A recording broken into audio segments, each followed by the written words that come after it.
Good afternoon and welcome, everybody. This would be the Jeff Cameron Show right here on 97.9 ESPN Radio. Thanks for tuning to it. Hope you're well on this Lawn Maintenance Tuesday. I'm Jeff, that's Tom. Online, ESPNTallahassee.com. That's where you're going to listen live via the streaming free always. Don't miss anything. If you do, that's okay, too. We have all 3 hours to be posted upon the conclusion of the show, both to iTunes and in our own audio vault. You can also email us if you like, JCS at 979 ESPNradio.com. Find me on Twitter at JCameronShow, WTSM app, as I say. Hello, YouTubers. Good to see you. Hope you're well. Same to you, Periscopers. Periscopers might be a weird lot. We welcome them to the program as well. Picked on the Periscopers a couple times now in the last few shows. It's just a weird thing. It's not weird. Weird is the wrong word. Weird's lazy. But I'll just sitting around periscoping. A lot of people still periscoping these days.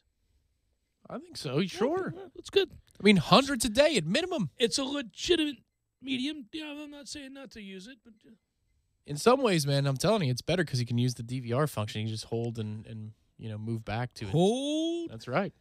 So there it was, Florida State, Notre Dame at the TLC Double C. Noles looked a little sluggish. We knew that might happen. Talked a little bit about it yesterday on the Tallahassee Game Day Court Report. We thought, I don't know that they're going to go out there and blow Notre Dame out. They should win the game. They ought to win the game if things go the way that things have gone all year long for Notre Dame and or for Florida State. Florida State will win the game. They do in less than impressive fashion. There are some good things that come out of this game. Again, the furthering of one Devin Vassell's career as that continues to be a thing now where we both liked that kid early on, and there's just you see a little what for in his game. He's got a whole bunch of moxie to him, and the more he kind of understands the system, figures out what he's doing on defense, the more minutes he's going to get, and I think he's got the game and the confidence to really continue to contribute in I think trend upwards. I don't know what he'll be in the postseason. That's a different animal. Typically, these seasons kind of wear on a young player, but he hasn't played a ton of minutes. So he's a guy who I think more than anything else just needed to have a better understanding of what we were doing, but also enough confidence to go out and execute that the skill suggests he should, and that's what you saw last night. So he had the big dunk and the big three, and really was a big shot in the arm, frankly, for what Florida State needed. Notre Dame, if you look at this team, they came into the game, we talked about it on yesterday's show, wanting to shoot threes, and I had noted that they weren't real good at it, and that was their offensive game plan. Almost 45% of their shots came from beyond the arc. But, the Noles didn't exactly respect that early on, and Notre Dame knocked some threes down and got out to a lead. Admittedly, I don't necessarily fault them for not respecting that. Notre Dame wasn't particularly great at executing that shot. But they hit them last night. At one point, I think they were 50%, 8 of 16 at one point. It was me thinking about you, buddy. I've almost texted you. I'm like, hey, they're 50% from beyond the arc, Tom. Yeah. Go figure. I know. This is, again, if we could just have a Bill Burr, text-to-type thing. So it comes in, hey, buddy. Because I thought, for sure they're going to have 5 threes by the 10-minute mark of the first half. Said as much in the court report. It was merely the 6-minute mark of the first half. They already had 5 threes, and they all looked like they were going to make them for the rest of the night, didn't they? Well, yeah, and we go on that 16-6 run. We score on 7 of our final 10 possessions of the first half. We tie the game at 33-all heading into the break. Hamilton made me laugh. We're getting any shot we want. Just blatant disrespect for Notre Dame, which is great, but wanting them to ratchet it up on the defensive end, obviously. And at the end of the day, we do. He talked about they needed better effort on the defensive end.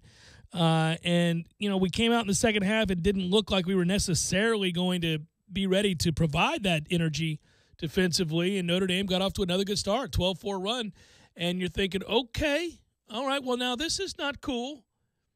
I thought you might struggle. I didn't think you'd look like you could lose the game. So, their first possession in the second half, and then I think a few out of the first 5, they take it all the way down inside of 5 seconds. And for all the talk that Dockich was, talking about the 20-second shot clock, the 20-second rule, we were playing really good defense and holding them into single digits on the shot clock, only for them to make a basket. And for me, that's like a 3rd and 3 or a 3rd and 4 conversion on the ground. Mm-hmm. They run it for 4 yards on 3rd and 4. And you go, man, are you kidding me? Same thing when it's down to 3 on the shot clock and you play great half-court defense. And then they either throw up a prayer or a low percentage shot and they get rewarded for it. And that's when you wonder a little bit, well, is it really not going to be our night? I mean, are we just going to be a clank fest on one side and they're going to shrink the game, shorten the possessions, or shorten the game maddening, yeah.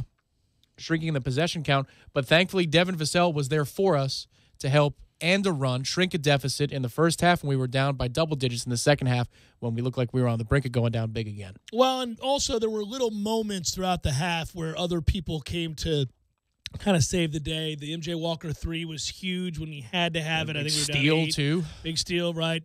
Vassell with a defensive stop as well. And then, of course, a made 3 and a dunk. But then, Terrence Mann's thunderous putback is That did not look natural, and I thought maybe he used the shoulder of the Mooney kid, but I don't care if he did or didn't because that was it was big and it was big. Usually a dunk doesn't match the situation that you need it in, but that one was perfect for situation and difficulty. 2 things happened on that dunk. He timed it perfectly, so there's that. He gets if you watch the replay, and SportsCenter made sure we did, which I was happy about.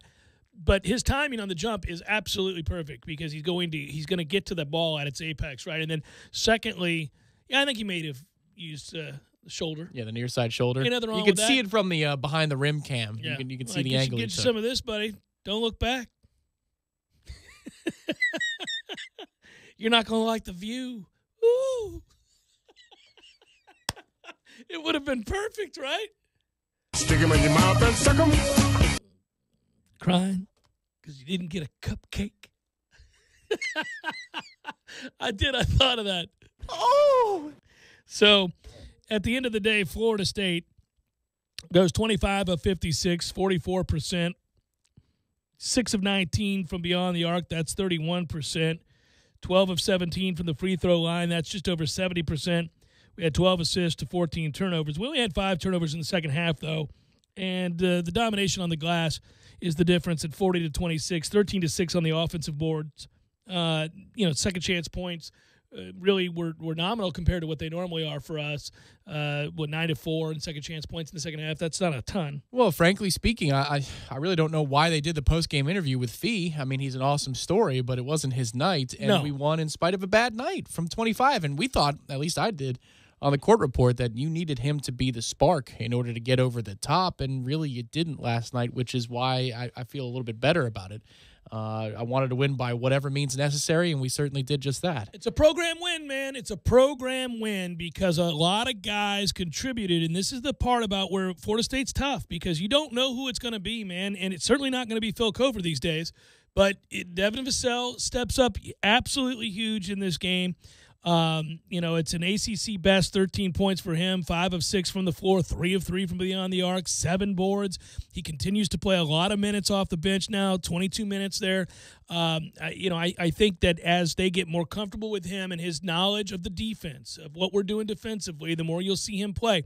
The offensive skill set is there. The mindset is there. Again, it's a little bit of this and a little bit of that. Another good night for Chris Kumaji, who had the height advantage in this game and took advantage of that. 12 points, 5 of 7, 2 dunks, 3 jumpers, 2 of 2 from the free throw line, 5 boards, block shot, doing all that in 12 minutes. When you give him the 8 to 12 minutes a night where he has some distinct advantages, but he doesn't get exposed, it's a perfect role. Perfect role. Well, it's off the charts efficient, too. That's the other thing. It's like, man, those are the best 12 minutes you'll ever see. And then you watch him play and you go, oh, well, I guess you can't give him 25 if you're just thinking about the next level. But just to look at the box score after some of his performances, you're like, well, this guy's perfect from the field. Well, and at the end of the day, we really can't let a win like this to get you to 10 in the conference pass by without noting the accomplishment of a winning record in the conference, in this conference for Florida State. That is now guaranteed. It doesn't matter if they fall on their face. They are going to the NCAA tournament. It doesn't matter what happens the rest of the way. They're going to have a winning record at the end of conference play, and that is no easy feat. It's especially not for a place that is not noted as a basketball school, who doesn't invest, whose resources aren't, by way of comparison, anywhere near what they are at the teams that are ranked ahead of them in the conference currently, whether that's a North Carolina or Virginia or Duke, obviously. So you tell me any given year, Florida State's going to have a winning record in the ACC. Any given year, they've got a chance to finish in the top 5 of a conference that features Syracuse, Louisville, Duke, North Carolina, Virginia, on down the line. I mean, there's just, you could not be anything but really pleased with that. If that's what we are, if that's what we consistently have a chance to be, if 2 years from now we're talking about this team as a perennial top 6 finisher in the ACC, an annual participant in the NCAA tournament, then this will have been a remarkable turnaround from where we were a few years ago and a fitting into a great career for Leonard Hamilton. Now, there is business still at hand, and I want to wax poetic and go on and kind of look in the rearview mirror here, because there are still things that lie in wait for this team. I wanted to see going in last night, do we get signs that guys are getting more confident, or players that have been in a rut are starting to come out of it? The answer was yes for MJ Walker, no for Phil Kofer, who's still not even close to being the guy that we thought he would be, or the guy that played against Duke. He's really had no real significant impact on basketball games post-Duke. That's disconcerting. I don't know if he's ever going to get anywhere close to where he was. The fact that he's able to give us minutes is great because he defends and he's versatile, but yeah, but look at how much he played last night. Not that much, 15 minutes, right? Yeah, right. I think it was. So, again, those minutes are getting dispersed. Now, they needed to rest him, and Hamilton's great about sitting guys against middling to subpar ACC teams, and he'll do it even if it hurts us, even if that player's inexperience that's doing the replacing is exposed. He'll stick with it. And that allows for further growth from bench guys to where they gain more confidence moving forward. And so there's a balance here. It will be interesting. Again, now they get much-needed rest, a little time off before resuming against NC State on Saturday at noon, sleepy nooner, at the TLC Double C. For Florida State, you are in a great position to finish now in the top 4. We know that. And I'm still hopeful that we see more improved play from certain guys. But all in all, without this being a referendum on the entirety of a season just yet, they've done quite well. They have, and if the North Carolina train keeps rolling tonight as they take on Syracuse, then you are in a great position, because what you need is quite simple: a victory over Virginia Tech and one other victory, which we think we're going to get over Wake Forest, and the top 4 seed is yours. That's all it needs to happen. Syracuse needs to drop one of their remaining games, which is highly likely given the opponents they're going to be playing starting tonight with North Carolina. And then it really doesn't matter NC State or Wake Forest. But if you beat Virginia Tech next Tuesday and then win one of those 2 other games, with Wake being like the 90% likelihood, then we have the double bye. And that's an unbelievable position, literally speaking, from where we were at 1 and 4 in conference. Yeah, unbelievable. Yeah. So as it stands now, summarizing all of that, of course, Virginia is 12-2, Duke is 12-2, North Carolina is 12-2. All 3 of those teams have 7 road wins in the conference, which, again, just tells you how good they are. It's hard to win on the road in this conference, and they make it look easy. In fact, Duke and North Carolina are undefeated on the road in the ACC. That's okay. Well, that's what you do, huh? Meanwhile, then it's Florida State. And by the way, we're, of course, 6-1 at home. And we're 4-4 on the road. So you're 500 on the road. Again, that's not been the hallmark of this program. So a good year there. Virginia Tech's 10-5.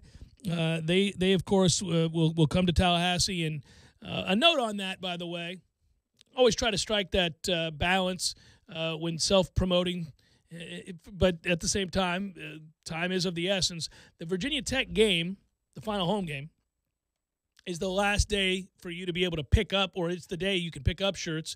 You're going to want the TLC Double C shirts, don't you? But this Friday, that's it for ordering online. That's it. That's all you can. So if you're ordering, I think I can guess what shirt comes next. So you want to get all of these items in sequence, right? I think that's correct. I didn't ask you to say that, but yeah, that's where my mind's going. TLCCC.com, TLCCC.com to get your shirts.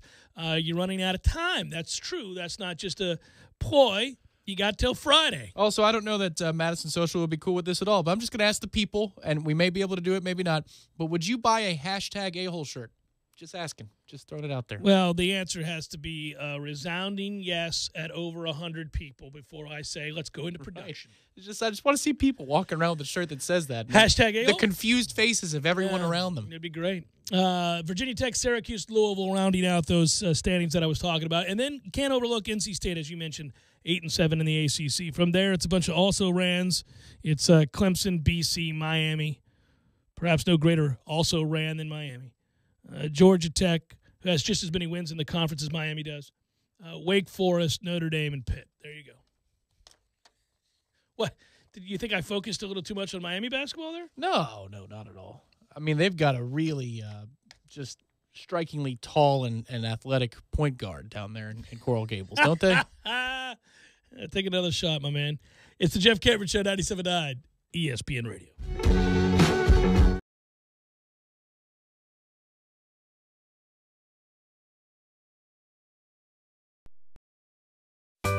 Sorry, boys, I did not have time to pack. We got this. It's right here, guys. We got this. I thought I could handle it. We got this. Moving doesn't have to be a hassle. Call us first at 2 Men and a Truck. No matter the move, home or business, we'll make it a smooth one. I forgot something. We got this. Delicious food, the best drink specials. Connect to their free Wi-Fi and keep up with your bracket. From the opening tip to the cutting of the nets, come see why Tallahassee loves the Corner Pocket. Oh, my goodness! I give to you easy laundry service from my friends at Wash Around the Clock. Oh, buddy, this is a game changer. If you're like me, your life is hectic. Between work, school, your kids' sporting events, and activities, well, it leaves you precious little time to kick back and take a load off. About the last thing you want to do is hours of laundry, but there it sits, staring at you, taunting. No more. That's right. More watching, less washing. Save hours of valuable time when you sign up not doing laundry with easy laundry service from Wash Around the Clock. Whether it's dry cleaning or just plain laundry, Wash Around the Clock's easy laundry service will pick up and deliver at your home or office. So sign up for free today at easylaundry.net, or you can give them a call, 850-597-9007. Again, sign up today at easylaundry.net. Oh, and by the way, I got you. Use promo code JCS20 and save 20%. That's promo code JCS20. You're saving 20% on your first order. That's easylaundry.net from Wash Around the Clock. Hendrick. Want to know what power feels like? Come get behind the wheel of an all-new, completely redesigned 2019 Silverado 1500 from Dale Earnhardt Jr. Chevy. So hurry in to shop our huge selection, over 100 in stock, at Tallahassee's Chevy Truck Headquarters, Dale Earnhardt Jr. Chevy on West Tennessee, or DaleJrChevy.com. Find new roads. Dale Earnhardt Jr. Chevrolet, Tallahassee's hometown Chevy dealer. It's been called shell shock, war neurosis, and battle fatigue. Today, we call it post-traumatic stress disorder, and it affects 1 out of every 5 warriors returning from battle in Iraq and Afghanistan. The Wounded Warrior Project offers comfort and support for warriors with PTSD and all other scars of war, whether those scars are visible or hidden. Find out how to help, because for warriors, the greatest casualty is being forgotten. Please visit woundedwarriorproject.org. FSU football is returning. Touchdown FSU! But before their drive to build a new winning season, Doak After Dark returns with another amazing concert. Classic hits from the 90s hit the stage again as MC Hammer brings his epic throwback party. Stop! Hammer time! Also featuring Tone Loc and Color Me Bad, the biggest hits of a generation. See the concert after the FSU spring game Saturday, April 6th. Hammer's House Party Live. Get your tickets now at Seminoles.com. Get excited, Whataburger fans. Our one-of-a-kind mushroom Swiss burger is back. If you love mushrooms, you're going to love this burger. 2 patties, 2 slices of Swiss cheese, 2 layers of mushrooms. These mushrooms are beautiful. It's a really good balance between hearty and savory. That au jus sauce on top. The creamy au jus sauce. It really sets it apart. Just adds flavor that makes you go, wow. It is just absolutely amazing. It's not just a mushroom Swiss burger, it's a Whataburger mushroom Swiss burger. Here for a limited time. What's up, Eddie? What's up, Jeff? You know, buddy, that I like archaeology, right? Yeah. I'm quite an anarchist myself. Right. Well, anyhow, do you know what they find the world over when they excavate? You know the item they find the most of? I don't know, rocks? Freaking bowls. Bowls? Bowls everywhere. In Rome proper, right? Bowls upon bowls upon bowls. That's very interesting. What's the high school over in Jacksonville, the one with all the good football players? Bowls? Right. What are you getting at here, Jeff? Mo used what to cut his hair? I don't know, Jeff. What is a bowl? Boom. A bowl indeed. Hey, that gives me an idea. Really? We should have bowls here at Gordo's. We can do all kinds of bowls. We can do chicken bowls, fish bowls. We can do steak bowls, pork bowls, veggie bowls. Brilliant. I'm a genius. Jeff? Hey, Jeff. Coming this April. 2-1 pitch. Fly ball, left field, playable. Ronald Acuna, fittingly. He's got it. The Atlanta Braves are National League East champions. The NL East champs are back. Catch Atlanta Braves baseball all spring and summer long on Tallahassee Sports Monster 97.9 ESPN Radio.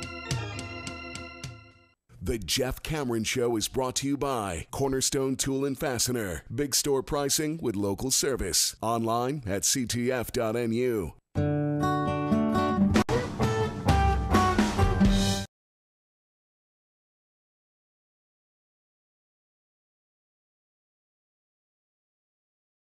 Stood there shaking.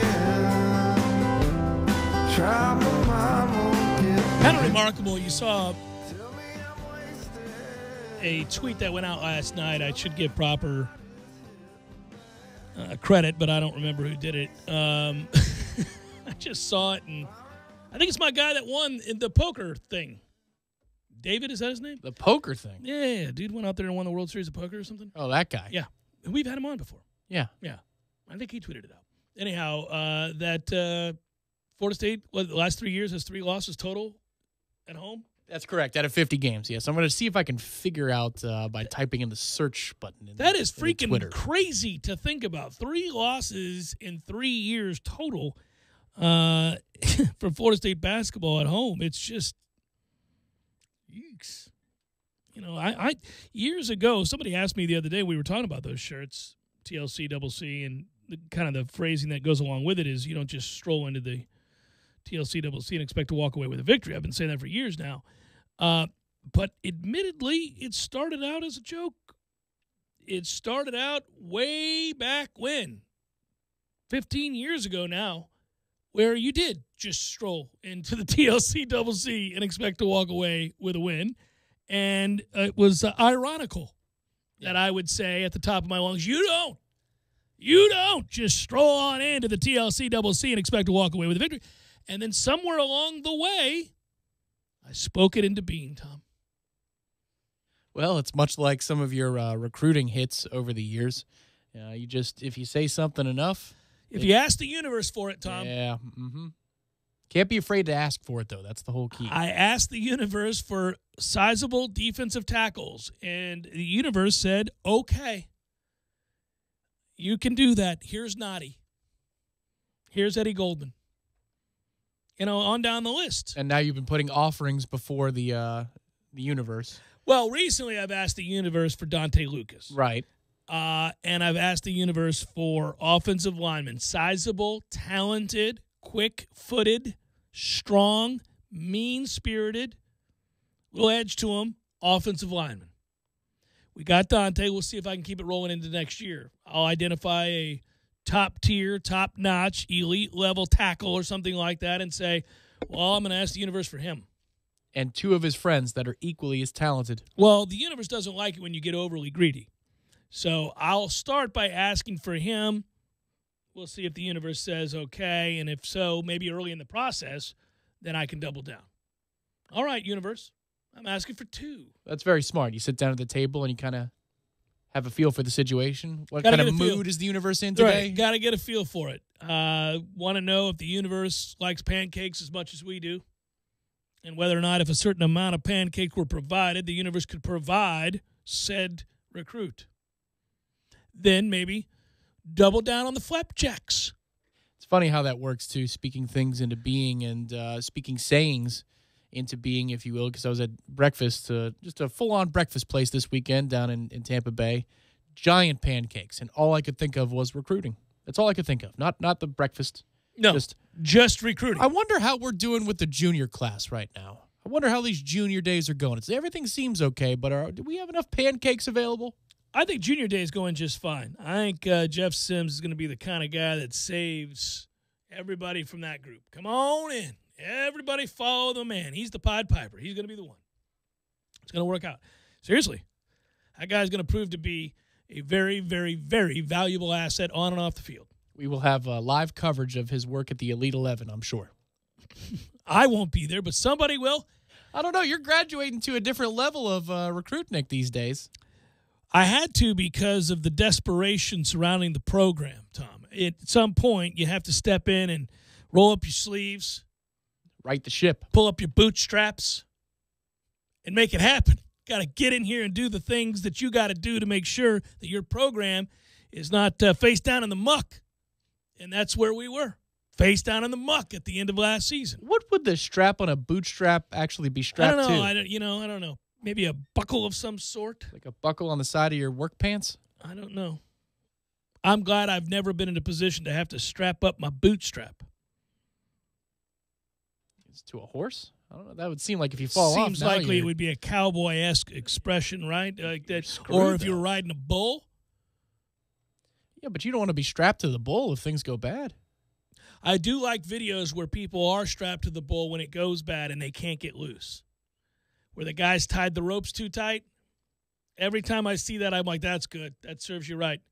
You know why that bull is kicking? It's not because a dude is sitting on his back. It's because of what they've done to the undercarriage. So that guy's got to go. I root for him to get flung off, but then maybe they can't, and they're stuck, and they're just like a rag doll being thrown all around. I'm like, yeah, there's your 8 seconds, pal. Now we're gonna I'm gonna stay off it. Rattle your your undercarriage. Mm-hmm. That's what's gonna happen. The luggage is not gonna be. You know when they say be careful. Yeah. Objects may have shifted during flight. There you go. Your objects have shifted during flight. Oh, hey now. It's Jeff Cameron Show. Sorry, boys, I did not have time to pack. We got this. It's right here, guys. We got this. I thought I could handle it. We got this. Moving doesn't have to be a hassle. Call us first at 2 Men on a Truck. No matter the move, home or business, we'll make it a smooth one. I forgot something. We got this. Time to hang out at the Deck. That's right, the Deck Pizza Pub in downtown Tallahassee. Open in the old Po' Boys location off East College Avenue, the Deck Pizza Pub is your pregame headquarters before all the action on the court or on the diamond. Enjoy Tallahassee's best Neapolitan pizza, crafted inside an Italian-manufactured wood-fired oven that burns over 900 degrees. The Deck Pizza Pub also serves up signature cocktails and craft beer all day, and especially during their happy hour or Saturday brunch. From the folks who brought you Metro Deli, the Deck Pizza Pub is downtown Tallahassee's new favorite spot for pizza and refreshments. Order online today at deckpizzapub.com. Want better gas mileage and a longer-lasting engine? Change your oil every 3 months or 3,000 miles, whichever comes first. You know that sticker on your windshield? Don't look at it now. Wait until the next red light. Okay, check the number on your sticker. Then check your odometer. Is it time? There are 19 Tallahassee area Super Lube locations, which means there's one close to you right now. No appointments, and you're in and out in no time. You can do this today. Super Lube, for better gas mileage and a longer-lasting engine. How I love to Super Lube my car, yes sir. This is the story of a very special woman. Just a few knew about her superpowers. In a matter of seconds, she turned herself into a great mathematician. She masqueraded as a regular person at work, but as a superhero at home. Everyone knows her as Gabriella. I still call her Mom. Your hero needs you now, and AARP is here to help. Find the care guides you need to help, complete with tips and resources at aarp.org/caregiving. Brought to you by AARP and the Ad Council. O'Reilly. Improve visibility and save $8 instantly when you replace your worn wiper blades with a pair of Bosch Icon wiper blades at O'Reilly Auto Parts. Get premium blades that ensure clear vision, plus earn double points on this purchase during O Rewards Member Appreciation Month at O'Reilly Auto Parts. Better parts, better prices every day. Limits apply. See store for details. O'Reilly Auto Parts. I'm Michael Blank, attorney with the law office of Jose Fernandez. If you've been in an accident, I know this can be a scary and confusing time. Our firm specializes in handling all types of accident and injury cases. Let us guide you through the process and get you the compensation you deserve. Call 855-HOSE-305 to make an appointment for your free consultation today. If you can't come to us, we can come to you, day or night. Call us now, 855-HOSE-305, the law office of Jose Fernandez. We don't get paid unless you do. Offices, Tallahassee, Miami. Se habla español. JRFinjury.com. Mardi Gras is March 5th, and Tasty Pastry Bakery is busy baking up their famous New Orleans king cakes just for you. This traditional cake is a coffee cake formed in an oval ring and decorated with brightly colored sugar, purple, green, and gold, to signify justice, faith, and wealth. Baked into each cake, a tiny plastic infant signifies Christ the King. When the cake is sliced, whoever gets the plastic infant in their piece of cake is named king for a day and is supposed to bring a king cake next year. Choose from an assortment of fillings: apple, cherry, blueberry, pineapple, raspberry, strawberry, or cream cheese. Get yours today. Tasty Pastry Bakery in the Market District on Market Street, 6:45 a.m. to 6 p.m. Monday through Friday. Online at tastypastrybakery.com. The good old-fashioned bakery. Remember Tasty Pastry. Call 893-3752. ESPN Radio Sports Center. I'm Christine Lisi. At this hour, star third baseman Nolan Arenado will be hanging around Colorado for a while. ESPN's Jeff Passan reporting the four-time All-Star and six-time Gold Glove winner is finalizing an 8-year extension worth $260 million. The deal keeps him from reaching free agency next winter and has a player opt-out after the 2021 season. Only Diamondbacks starting pitcher Zach Greinke will have a higher average salary than Arenado. The Bryce Harper watch might be over soon. Teams in pursuit of Harper believe he'll make a decision by the end of the week where he's going to sign. Dodgers interested, but only with a short-term contract. Harper wants a long-term deal, which the Phillies are offering. Los Angeles, though, seems to check all the boxes for Harper, believes ESPN MLB analyst Mark Teixeira. Ultimately, the players have full control over their destiny. And if I'm looking at the Dodgers, you have Dodger Stadium, close to my home in Las Vegas. They've been to 2 straight World Series. That's position 1A if I'm Bryce Harper. Mark Teixeira on Golick and Wingo. Mets third baseman Todd Frazier injured his left oblique muscle at spring training and will return to New York for a cortisone injection.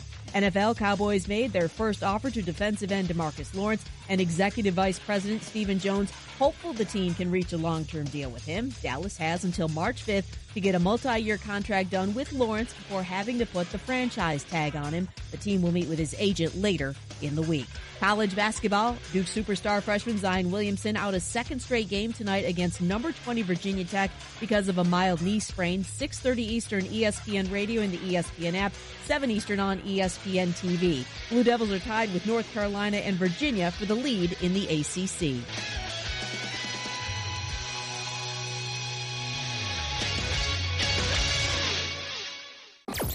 Broadcasting live from the Tallahassee Dodge, Chrysler, Jeep, Ram, Fiat studios in the capital city of Tallahassee. This is the Jeff Cameron Show, brought to you by Cornerstone Tool and Fastener on 97.9 ESPN Radio.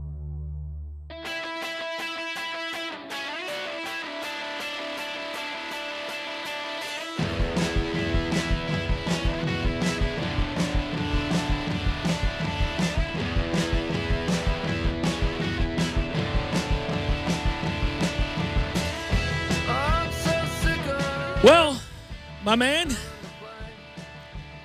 time in earnest to take a look at some mocks. Woo-hoo! The great Charlie Campbell, WalterFootball.com, going to join us later in the week. Now, that said, I'm always very careful to note that we appreciate the work of Charlie Campbell. A lot of people do mocks, a lot of websites, a lot of places, and it's a source of controversy amongst the, just like there are recruitniks, there are mock draft folks who dive deep. They spend a lot of time, a lot of wasted hours trying to figure out who's going 17th. That's right. They roll the dice, they pull out the ability cards, and they throw them on the board. Thank and they say, you. Here well we go. played. Well played. Ever do that as a kid? Ever play the No. Dungeons and Dragons? I believe ability cards is correct, though, right? Is that I correct never term? played. I don't know, but and I don't say that because it would be a label of geek that would follow. I just never did. No, my best friend growing up was a huge Dungeons and Dragons guy. Freaking loser. I went and golfed. You know, that's what I did. I played hockey. All right, well. So who do you like? Bosa going number 1, number 2. Charlie says he's going to go to San Francisco with the second pick. Well, yeah, Bosa's off the board by 5. Oh, well, no, if you're talking about the Bucs, we got no chance. Hopefully somebody trades up to get a quarterback because then you push a better player back to number 5. Or maybe somebody wants to get ahead of the Giants and they see us as a good landing spot. And we can parlay that into a couple of picks, right? Yeah, it's funny because I'm going to have to talk to Charlie when he comes on the show on Thursday. You know, a lot of things can be said about what the Bucs should do at 5, and I ought to look at basically what Jacksonville, what Miami, Atlanta, New Orleans, teams in this region are looking to do for our listeners' sake. But one of the write-ups that Charlie Campbell had was about Jason Light, the Bucs general manager, and he said, "Look, this is a guy, Jason Light, came in 5 years ago, became the GM for the Bucs, and at the time that he did, they were last in the NFC South. They were 5th in the NFC South. 5 years later, they are again in the same position that they were in, and it's a talking point about regrettable moves, and I'm not so sure one of the assertions here is correct. We'll see." And believe me, I love Derwin James. But to say that it was a regrettable move to take Vita Vea and not Derwin James, I'm not sure that's accurate. I think at the last 5 games of the season, you began to see the kind of impact Vita Vea could have. Derwin James is a great player and is doing great things in with the Los Angeles Chargers, and I'm happy for him. Vea could very well be a pivotal member of this Bucs defense, and could be a good pick. Now, if you want to instead point out the Vernon Hargraves draft pick as opposed to Laramie Tunsil or Leonard Floyd, okay, I'm with you on that one. Yeah. That is regrettable. I think we've come to that conclusion. So I've had a couple of conversations with Charlie just talking about the Bucs, since he's still based out of Tampa, has connections somewhat still to the Tampa Bay Buccaneers organization from his days being I think it was Pewter Report that he worked for as a beat reporter. It would be interesting if you might want to throw in a question or two about the Glazers, because he's not afraid to say what he thinks of the Glazers. Well, and Charlie isn't exactly as bullish on the Arians hire, which I find interesting, because when you could say Arians is old, but if you look at that staff, that's a pretty good set of assistants that Bruce had brought in with him, guys that he's familiar with, and guys that certainly have succeeded in coordinator roles and position coach roles other places. They might have been promoted and failed at a higher level, but we know they're good at this baseline level of being coordinators. I'll say this, and I'll branch out beyond the Buccaneers for a second, but if there really is a debate going on right now with the New York Giants at quarterback and who they're going to take, it cannot be the one that I'm reading, which is that they can't decide between Daniel Jones and Dwayne Haskins. The answer is Dwayne Haskins, and it's not really close. The answer is Dwayne Haskins for a lot of reasons beyond the fact that he's a better prospect, but it's also, if you look at the amount of time he's played football, not much. You can let Eli ride out into the sunset, and you have a natural amount of crossover time.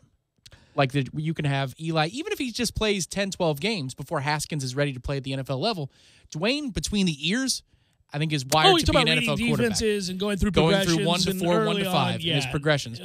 But since he doesn't have a ton of experience, it's perfect. It's a perfect excuse for the Giants to have a farewell tour to Eli Manning while they're grooming Haskins without the pressure of bringing that kid in, having him start day one, with fans expecting going 9-7 and 10-6 and getting straight away to the playoffs.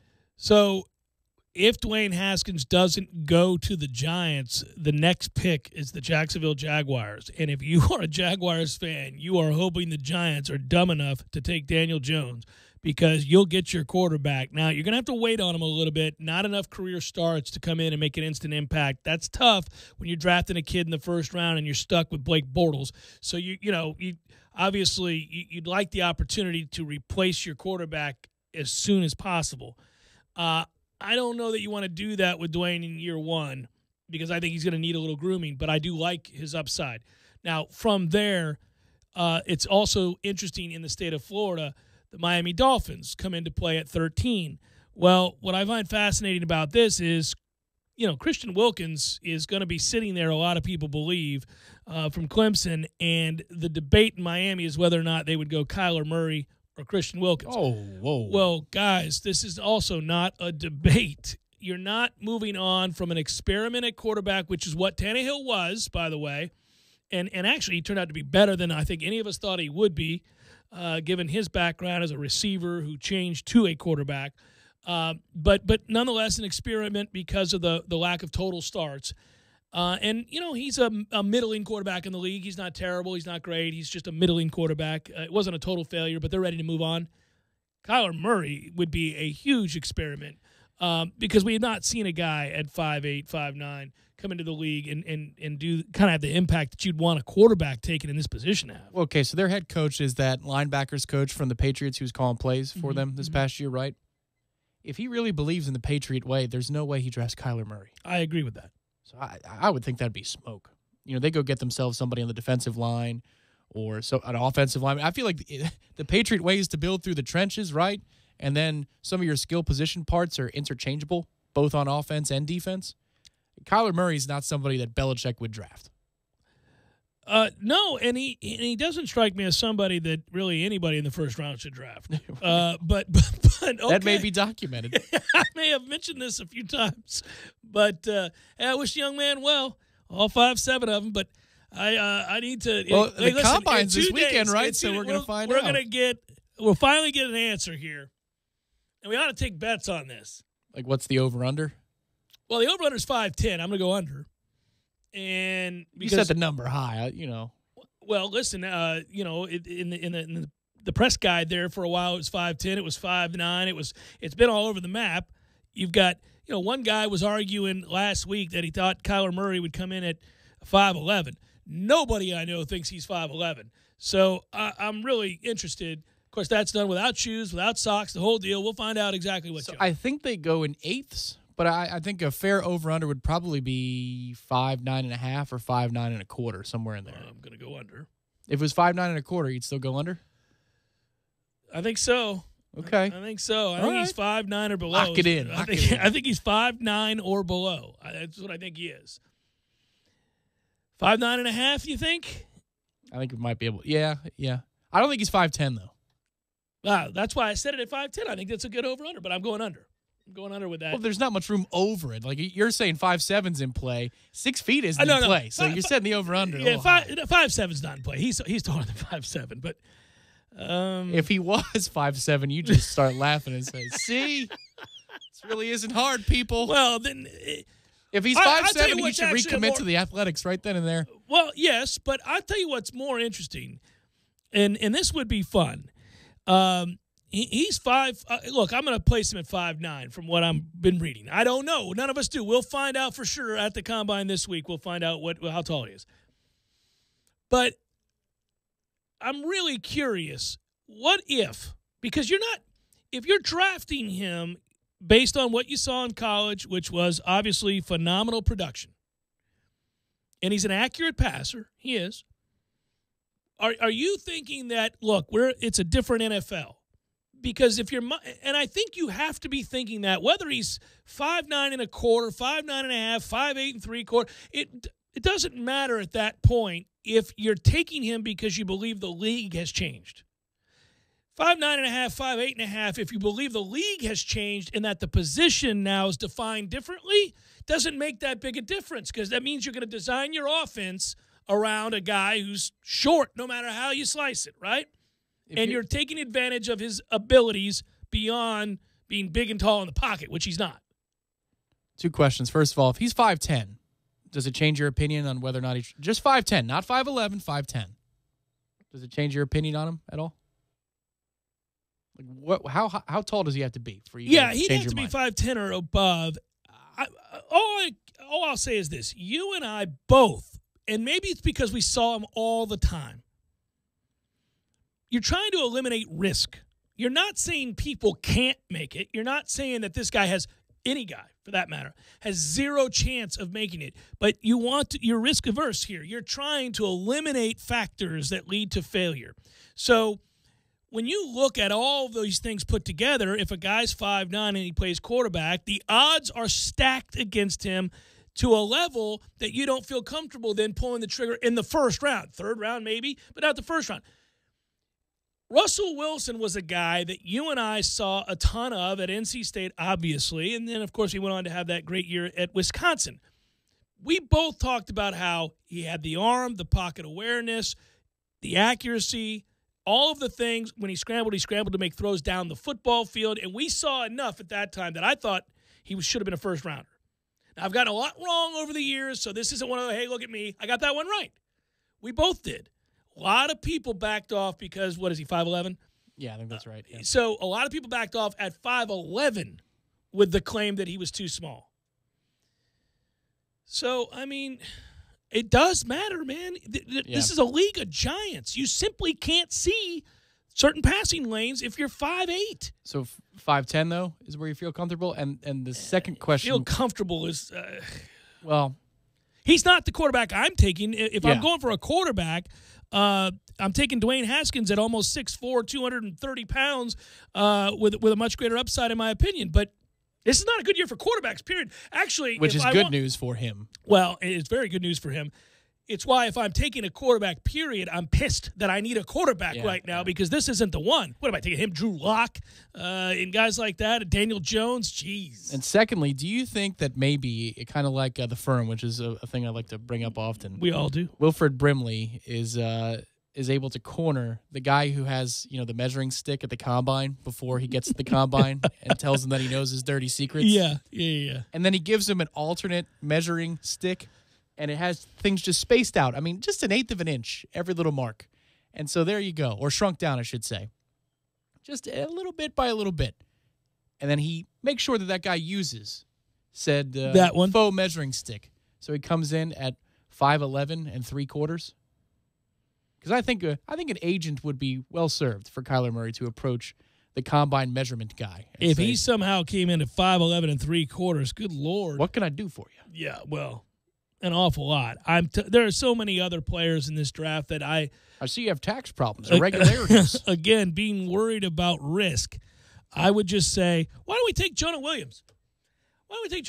He's 6'4", 309 pounds of beast along the offensive line. Now, I'm seeing irregularities, but I don't see any IRS paperwork. Does that mean they're not aware of this?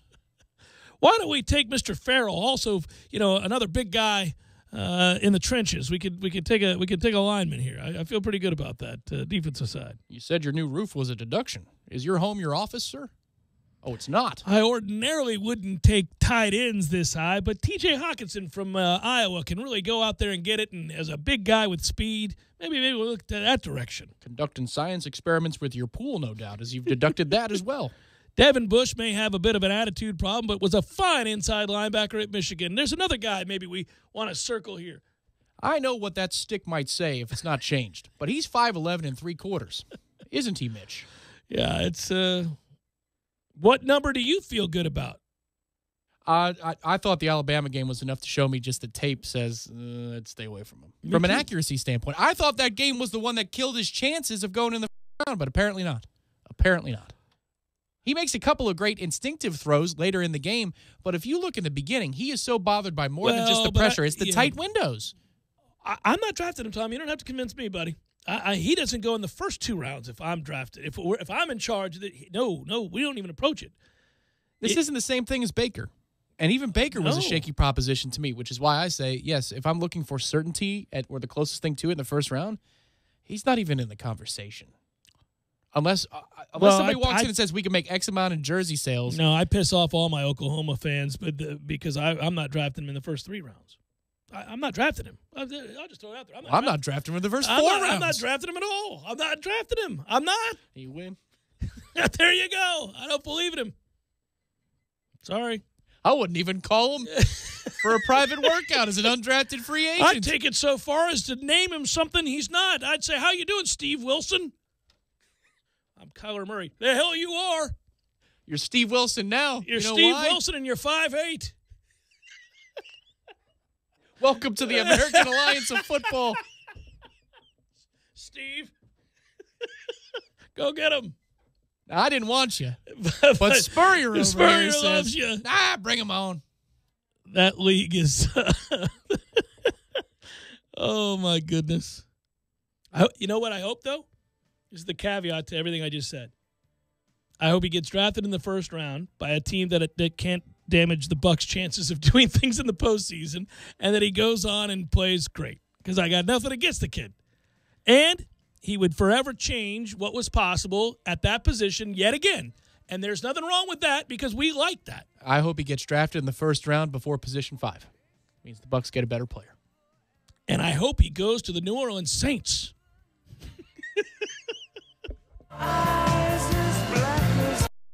Sorry, boys, I did not have time to pack. We got this. It's right here, guys. We got this.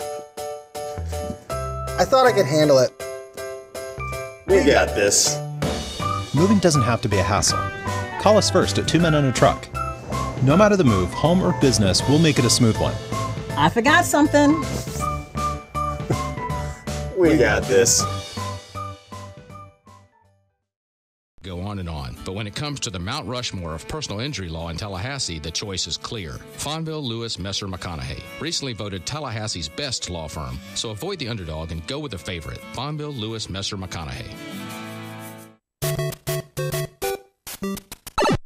Games for Less, the only locally owned and operated gaming store in town, has Tallahassee's largest selection of new and used video games and game systems. The future of video gaming is at Games for Less, where they have both the PS4 and Xbox One. It's time to trade in your old systems and elevate your gaming experience now. Games for Less is also your headquarters for the best in retro gaming. Atari 2600, original Nintendo, Super NES, or Sega Genesis, you name it. They got it at Games for Less. Games for Less, the Super Walmart Shopping Center on Appalachia Parkway. Give them a call today at 850-219-3535. That's Games for Less. Ready to rule the open road? Dale Earnhardt Jr. Chevy has what you need. Get huge savings on the 2018 Silverado 1500 during the Silverado Sell-Down Sales Event. Shop our huge selection today. Find new roads at Dale Earnhardt Jr. Chevrolet and at DaleJrChevy.com. Spring is coming, so don't let your lawn care to-do list get the best of you. At Land Care Equipment Sales and Service in Tallahassee, see all the amazing committed-to-the-cut grasshopper mowers, featuring best-in-class, built-to-outlast, true zero-turn mowing. Free up more of your time using your grasshopper for year-round lawn maintenance, from mowing to mulching and everything in between. So whether you're a pro or just want to mow like one, make your next mower a grasshopper. See them at 4211 Capitol Circle Northwest, or check them out at lawnmowerdealer.net. Hi, Chris Kraft for Kraft Nissan, and month end is here again. I'm down to 30 new Nissans by Thursday, and to do so, Kraft Nissan will save you money and our prices will not be beat. So listen to this. At Kraft Nissan, we're so sure we have the best prices in town that we'll beat the price of our competitors on any comparable model by at least $1,000. And we'll put $1,000 over Kelley Blue Book on your trade. That's an additional $2,000 on Rogue, Altima, Murano, Maxima, Pathfinder, and Titan. And all Kraft Nissans come with our exclusive and the only real lifetime warranty, good for unlimited time and unlimited miles at no extra cost. Plus, a 24-month, 20,000-mile maintenance plan absolutely free. Worried about your credit? Not at Kraft Nissan with our New For You program. Let us show you how 4 out of 5 people who thought they could never get a brand new car are driving home in a new Nissan from Kraft. And finally, when you make your best deal, ask for me and I'll make it even better. I told you I need to sell 30 new Nissans by Thursday. And Kraft Nissan is serious about saving you money. Kraft Nissan on Mahan Drive between Academy Sports and Costco. Did you know that 42% of parents lose sleep worrying about college costs? We have a plan for that. For 30 years, Florida Prepaid has helped more than 1 million families like yours save for college. No wonder it's the largest and most successful prepaid plan in the country. Prepaid open enrollment is happening now, so take the first step toward college savings for as little as $47 a month. Enroll today at myfloridaprepaid.com, because starting is believing. It's been called shell shock, war neurosis, and battle fatigue. Today, we call it post-traumatic stress disorder, and it affects 1 out of every 5 warriors returning from battle in Iraq and Afghanistan. The Wounded Warrior Project offers comfort and support for warriors with PTSD and all other scars of war, whether those scars are visible or hidden. Find out how to help, because for warriors, the greatest casualty is being forgotten. Please visit woundedwarriorproject.org. O'Reilly. Improve visibility and save $8 instantly when you replace your worn wiper blades with a pair of Bosch Icon wiper blades at O'Reilly Auto Parts. Get premium blades that ensure clear vision, plus earn double points on this purchase during O Rewards Member Appreciation Month at O'Reilly Auto Parts. Better parts, better prices every day. Limits apply. See store for details. O'Reilly Auto Parts.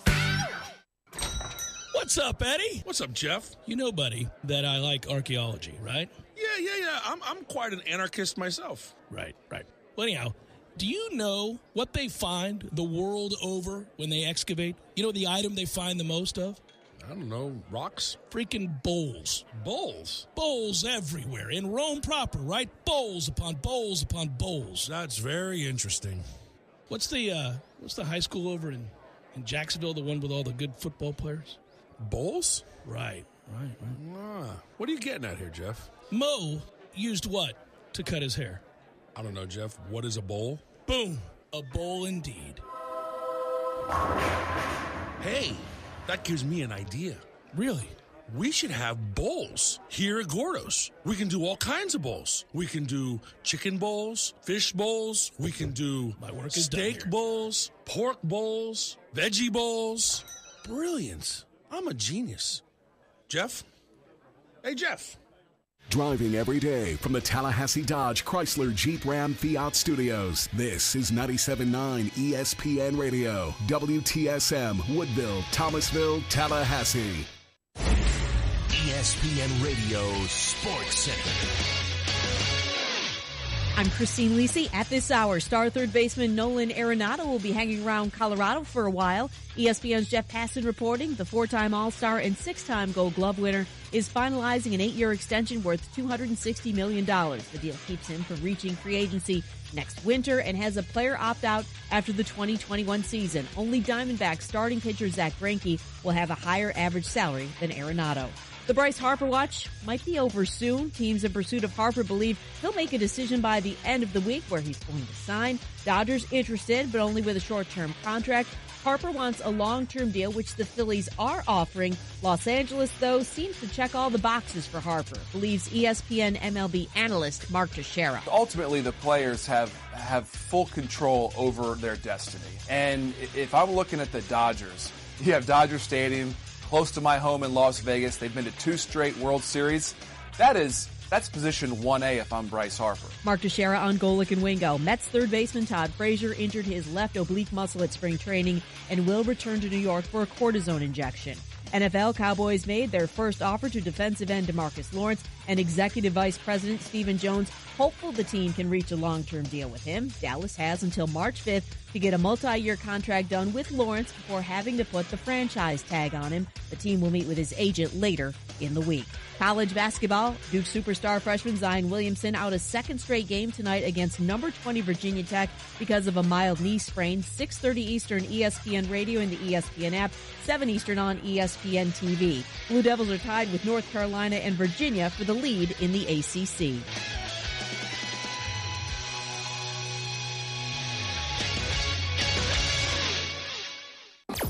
Broadcasting live from the Tallahassee Dodge, Chrysler, Jeep, Ram, Fiat studios in the capital city of Tallahassee. This is the Jeff Cameron Show, brought to you by Cornerstone Tool and Fastener on 97.9 ESPN Radio.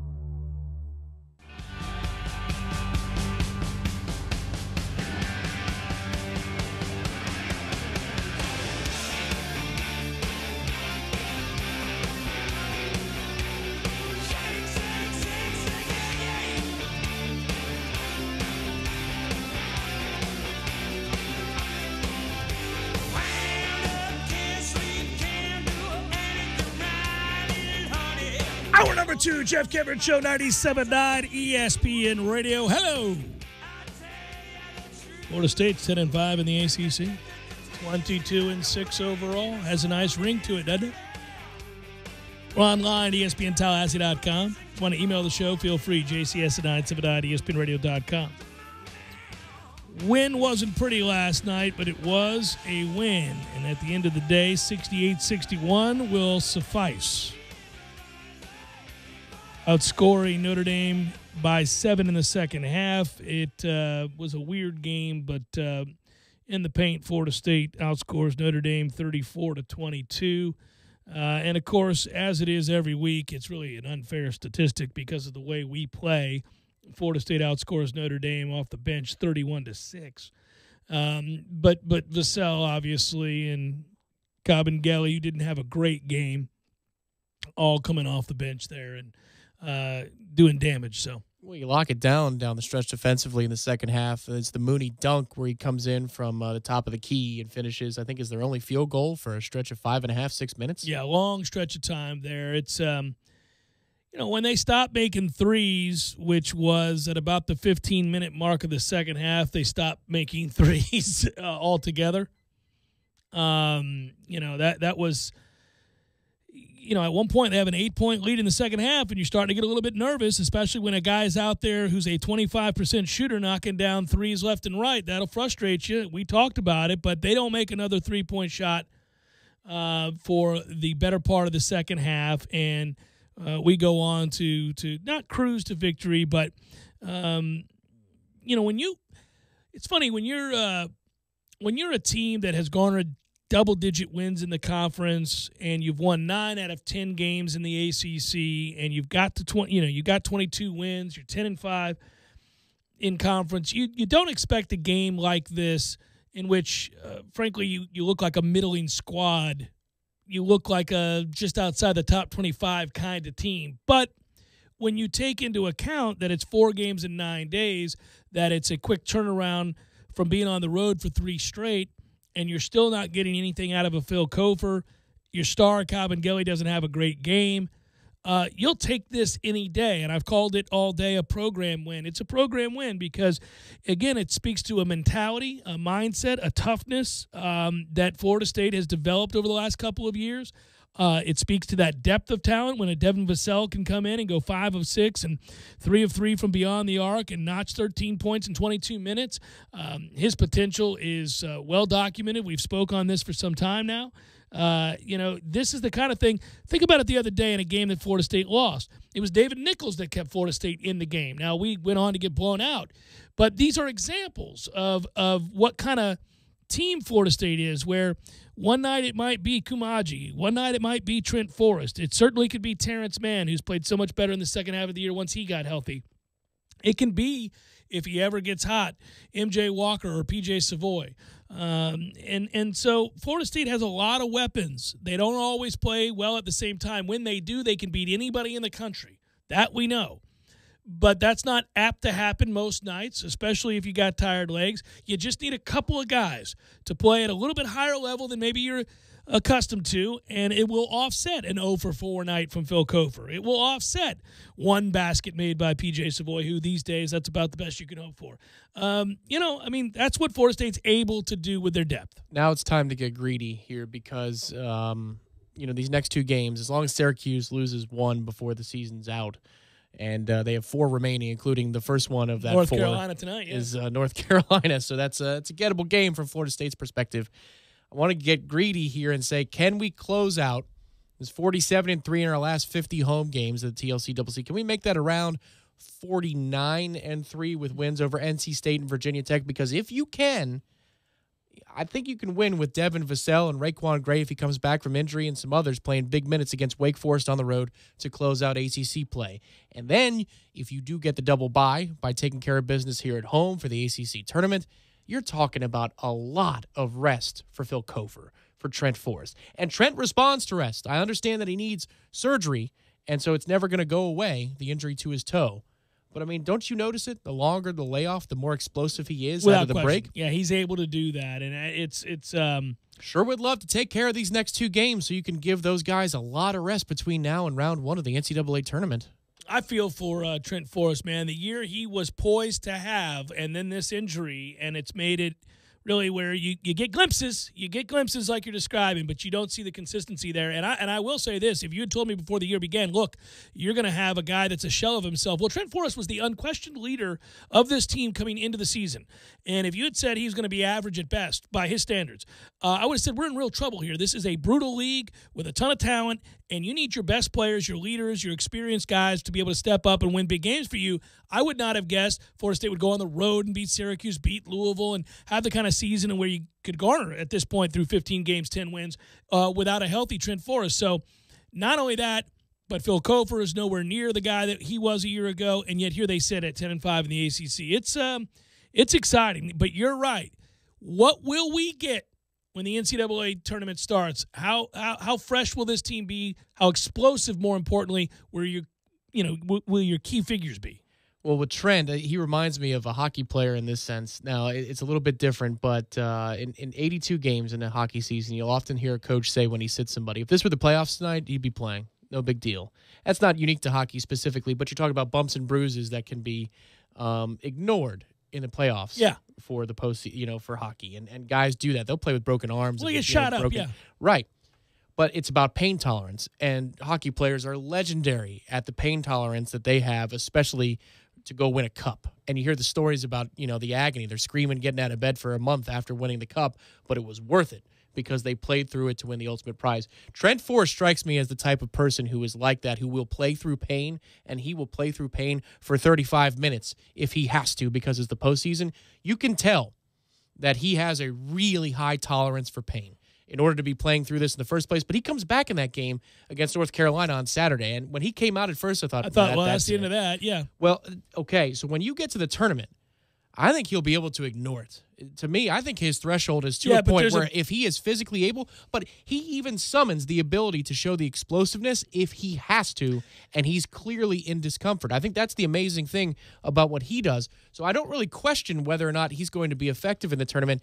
He knows when to turn it on and then dial it back, because right now they're not must-wins like the NCAA tournament. They're important games, which is why he's playing, but they're not the level that the NCAA tournament will be. I think he is affected and his play is affected. I never question his toughness, mental or physical toughness. You're right, he'll play. Clearly he's done that. He has sucked it up throughout the course of the year. But there are stretches of time where it affects his ability, his get-up, his ability to finish around the rim. Now, again, you get a snapshot here and there of the guy that he was to be coming into the season. There are these moments when you go, oh, there it is. Oh, wow, that's what we've been missing. Damn, that stinks because it would have been good to have that every night. Louisville at home, Clemson on the road recently are examples of that. But it's, to me, we're not going to see that guy again. We're not going to see a guy who's able to put together back-to-back games in the tournament where you see that explosiveness. I think you might just because of this. Like even last night, and it's a quick turnaround. You have to get on a plane. I mean, the travel can hurt these things too and really slow down the process or make it worse. But even in the second half, when we're down 8, I know he's not finishing around the rim, but to drive with reckless abandon as he does to create some lanes and get that defense to pack in a little bit and open things up, because it really was stagnant at times around the perimeter. Leonard was excoriating the guys, as Alison Williams said in the broadcast. You got to move, people. Yeah. Well, he was willing to do that, and that's on short rest after being really hurt up in Chapel Hill. And it wasn't the same thing as a winner-take-all BC close out last year's ACC regular season, but it was a game that you could have, and he knew what to do when the situation called for it. He's a warrior like that. Oh, no, and we should all celebrate that fact, and he is still a big reason why Florida State finds themselves in a position now to have a winning record in the ACC. No matter what happens the rest of the way, that will be intact, and that is a fine campaign that's not over yet, with opportunities to win even more games. So we alluded to it, and we've talked about it some, with Florida State being 47-3 in the last 50 home games over the span of 3 years. How things turn around. It's a reminder of how you can apply sort of that same sort of, certainly hope springs eternal mentality. We've been good at home for some time. We've been elite, as in the best in the country, for the last 3 years. That's hard to imagine. Put that into perspective. We play in the ACC. You're not in some middling league where it's possible to dodge the better teams atop the conference. When you play for a 3-year span and go 47-3 at home in that span, you had to garner significant wins over elite programs with blue chip players and serious investments into said programs. You can't accidentally amass 47 wins in 3 years with this league, with this schedule. You can't do it. Right. Yeah, they include ranked teams that come in and out in the ACC, but it's a win Dukes, over Duke. It's North Carolina, it's Syracuse, it's Louisville, it's on and on. It's a veritable who's who. Well, and we haven't been blown out here in that time, because the losses are close ones. Now, there was one bad one at the time we thought with Louisville. That was when we thought, man, is that going to cost us our spot on the bubble? But then it was Virginia in a close game, and it was Duke in a buzzer beater. A last-second buzzer beater. Yeah. I mean, Virginia and Duke were like the best team in the country at that point. Yeah. Both number one at the time. No, it's crazy. I know that our mutual friend David Hale retweeted the Matt Smith post from yesterday, and he had FSU football home losses in the last 3 years, 9. Imagine telling somebody in 2013 that FSU football would have 3 times as many home losses as FSU basketball over a 3-year span. Right. And, how quickly it all shifts. There was a time where on a daily basis people would have to send in their emails and tweets and comments about Leonard. Now it's certainly not something that, even though they want to, they can do. You can't do it. I'd say it's sad but true, but I'm really proud of the basketball program. The note about triple the home losses for football. I mean, that's sad but true, but not really, because half of the equation is awesome. I mean, it's fantastic. And I think we've gone really quickly from enjoying it to taking it for granted a little bit, because that season 2 years ago when we won every single home game every one of that them we played, including some really awesome games against Louisville and Duke specifically, we've gone from that place where there was a discovery process to that's just what we do. I mean, it's funny how quickly that expectation can go from we never win big games to, well, I mean, we win at home. Can we win on the road and become a 3 seed in the NCAA tournament? I like that conversation more than the others. Me too. I'd like to have a similar conversation starting this next year that begins with how we don't lose home football games. That'd be cool. There was a time, Tom. There was a time where it was a given. Oh, the Noles are at home this weekend. Noles are winning a football game. Who else is playing? That's how that worked. Hasn't been that way in an awful long time. Now, not only is it not that way, it's the Noles are playing football this weekend. Do you think they'll win? Who are they playing? Doesn't matter. Do you think they can win? Is that a JUCO team coming in here? You think they'll win? I don't know. Who's their quarterback? Yeah, see, they have one of these transfer kids. Sorry, boys, I did not have time to pack. We got this. It's right here, guys. We got this. I thought I could handle it. We got this. Moving doesn't have to be a hassle. Call us first at 2 Men and a Truck. No matter the move, home or business, we'll make it a smooth one. I forgot something. We got this.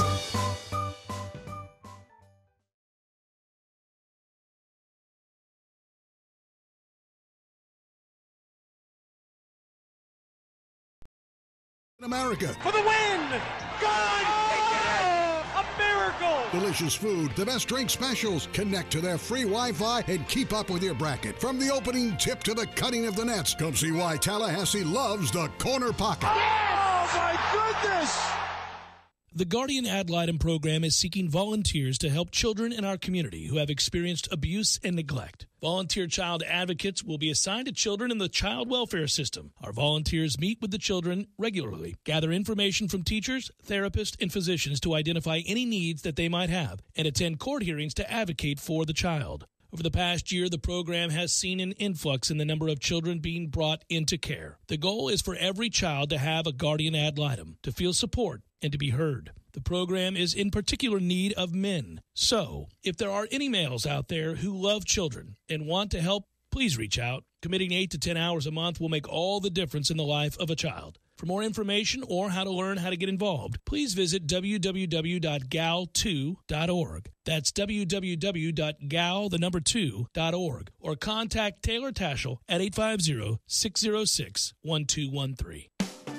Very no heating and air conditioning, keeping you comfortable is what Barry does best. You can now quickly and easily schedule an appointment, purchase or renew your service agreement, or pay your bill from your mobile device. This winter, take advantage of great rebates and 0% financing for 36 months. Learn more online at baranoac.com. Florida license number CAC 057652. Barry no heating and air conditioning. Everybody knows that the holiday season is also known as engagement season. Now that the season's over, it's time for some planning. Social Catering has several options for your wedding event and catering needs. They're Tallahassee's largest catering company, and they manage event spaces at venues like Madison Social, Township, and The Gathering. They can plan all of your wedding events, engagement parties, bridal brunches, rehearsals, even wedding receptions. No new rock on the finger? Hey, doesn't matter. Whatever the event, they've got you covered. For more details, email matt@madisonsocial.com. Again, that's matt@madisonsocial.com. Tallahassee Dodge Chrysler Jeep Ram is the Jeep headquarters of America. We've purchased over 100 Jeep Renegades, and they've all arrived and are on the lot for immediate delivery. 2018 Jeep Renegade Latitude with MSRP starting at $25,120. On sale now for $18,870. That's a savings of $6,250. A new Jeep starting at only $18,870. Those prices are unheard of and can only be found at your Jeep headquarters of America, Tallahassee Dodge Chrysler Jeep Ram. No other dealer can offer you this kind of savings. We buy in mass quantities and pass along the savings to you. 2018 Jeep Renegade Latitude starting at $18,870. Payments as low as $299 a month. On the corner of West Tennessee and Capitol Circle, where we're right on the corner and always right on the price. Check us out on the web at TallahasseeDCJ.com. All prices include rebates and incentives plus tax, title, and dealer fees. State number 18J605. Must finance through Chrysler Capital and qualify for all rebates and incentives. Seminoles, it's 2019 and a new football season is amongst us. It's a new day, and we have an opportunity to build this program back to where it belongs, together. Every day we get one step faster, one rep stronger. The journey to the top includes you. We are one tribe together, and we remain unconquered. We need you in Doak Campbell Stadium this fall, and that begins by getting season tickets now. Visit us online at Seminoles.com or call 1-888-FSU-NOLE and get ready to hear Touchdown, Florida State! Very soon. Did you see that game last night? Ooh, instant classic. I can't believe how much Burton was sweating in the ninth. You could see each bead dripping off his brow. I didn't see him sweating. My girlfriend was blown away by his clear skin. She kept going on and on about what his daily regime is. It was pretty impressive. I'm sure you noticed that. Yeah, I didn't notice his smooth skin. Either you don't have a girlfriend or you don't have DirecTV. I don't have either, actually. Wow. Really? Live sports that aren't in 4K are just kinda TV. Only DirecTV has the most live sports in 4K. Don't just kinda TV, DirecTV. Switch from Dish and get a $100 reward card. Limited 4K programming available. Requires entertainment package or higher. Compatible equipment. Reward card with 24-month agreement. Maintain service and redeem within 75 days. Card within 4 weeks. Ends 3/31/2019. Select markets only. Requires 2-room setup. Minimum $47 per month for 12 months after discount. Price is higher in second year. New residential customers only. Equipment lease, activation, installation, early termination, equipment non-return, and other charges and restrictions apply. This is the Jeff Cameron Show on 97.9 ESPN Radio.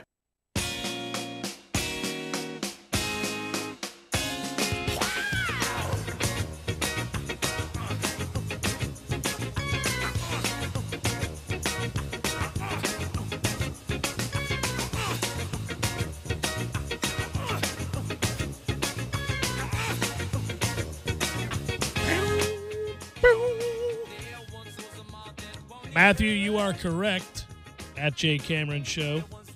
The saying is pull up your bootstraps. I said pull yourself up by the bootstraps.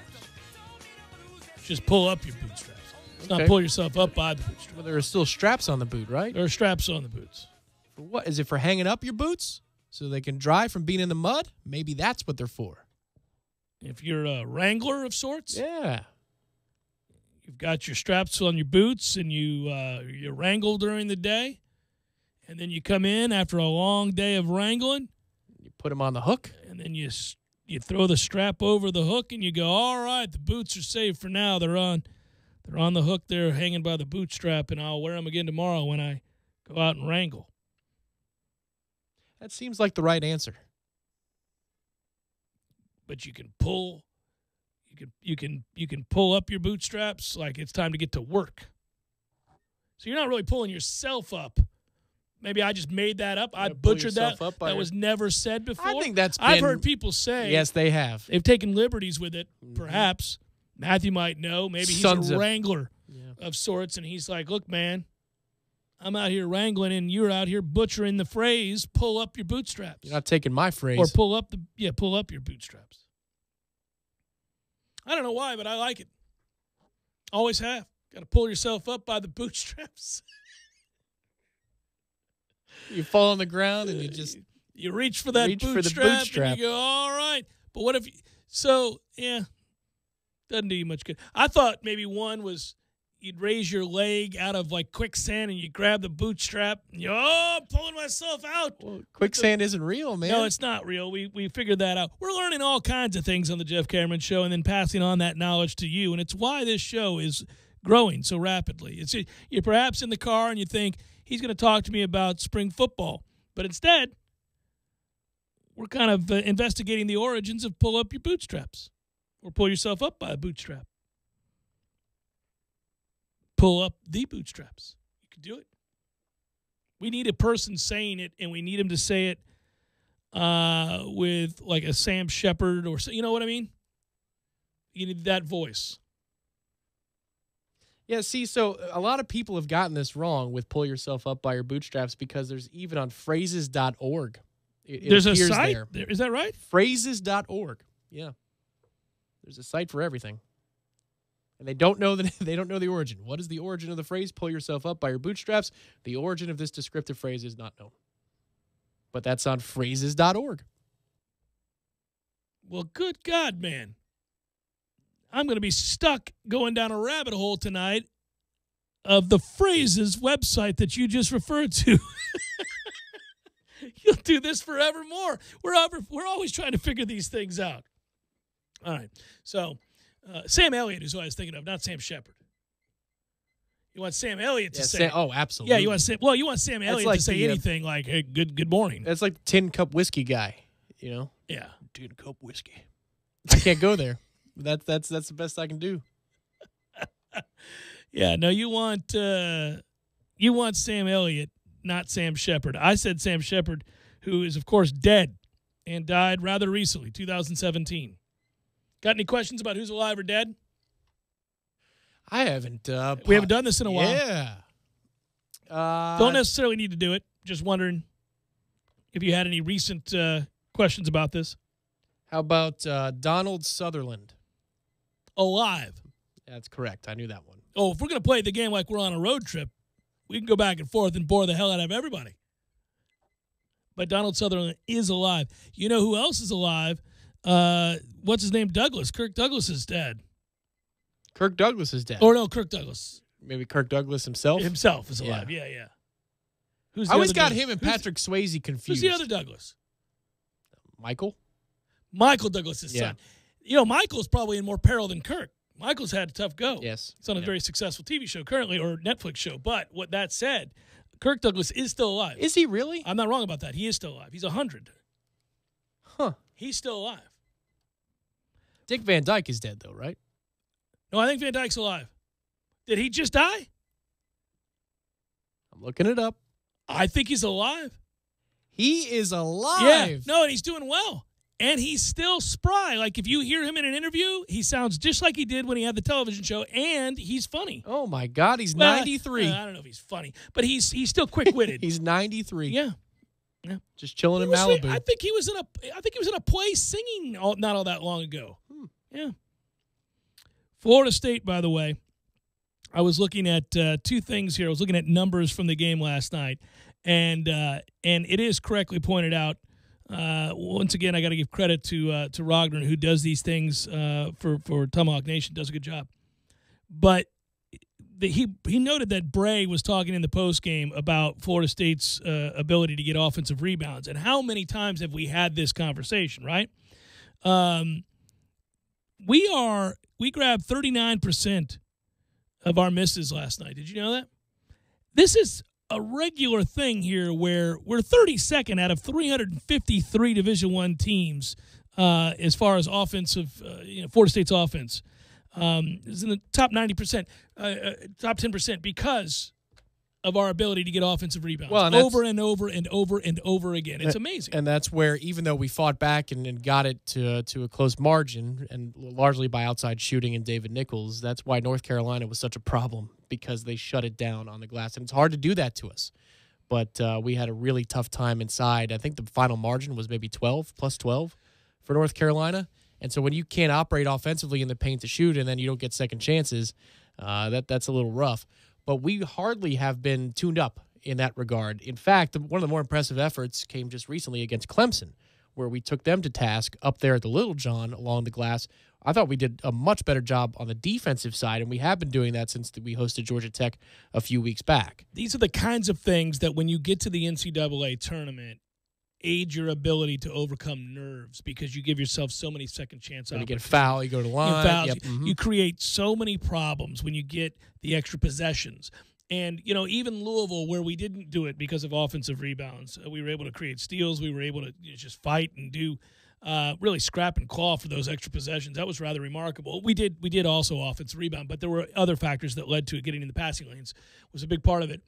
But when you see those extra positions, it's the hidden numbers, because those statistics at the end of that game favored Louisville. And remember, we were talking about how they must have looked at the stat line going, how did we lose? How did we lose this game? Extra possessions. And Florida State does that all the time. Turnovers and then offensive rebounds. Those are the things that made the difference against Louisville. That they could shoot that well in a place where it's really hard to win, and yet they still walk away with a loss. Yeah, it's funny. Well, when we were down 10 real late in that game, you probably had a moment for the first time in a long time, because it certainly wasn't last night. But when you think back on the games where Florida State was trailing well into the latter stages of a game and had to reach down and pull themselves up by the bootstraps, Tom, that Louisville game was the one. More than any other game this year, where you thought, I don't see it. Yeah, we're out of punches. The straps are broken. Yep. Or we're not strong enough. We're just not. We're not strong enough. But lo and behold, the straps we did pull. I could get you to a sit-up position, but I can't pull myself up farther. Rise from the dead, we did. How old do you think James Earl Jones is? James Earl Jones is my man. I'm trying to think. Field of Dreams. He was relatively old there. 87. That's a really good guess. Damn near nailed it. He's 88 years old. Oh, when did he turn 88? Yesterday. January 17th. Oh, man. Yeah, I didn't know that Cecilia Hart, his wife of a very long time, died a few years back. He's still doing some things.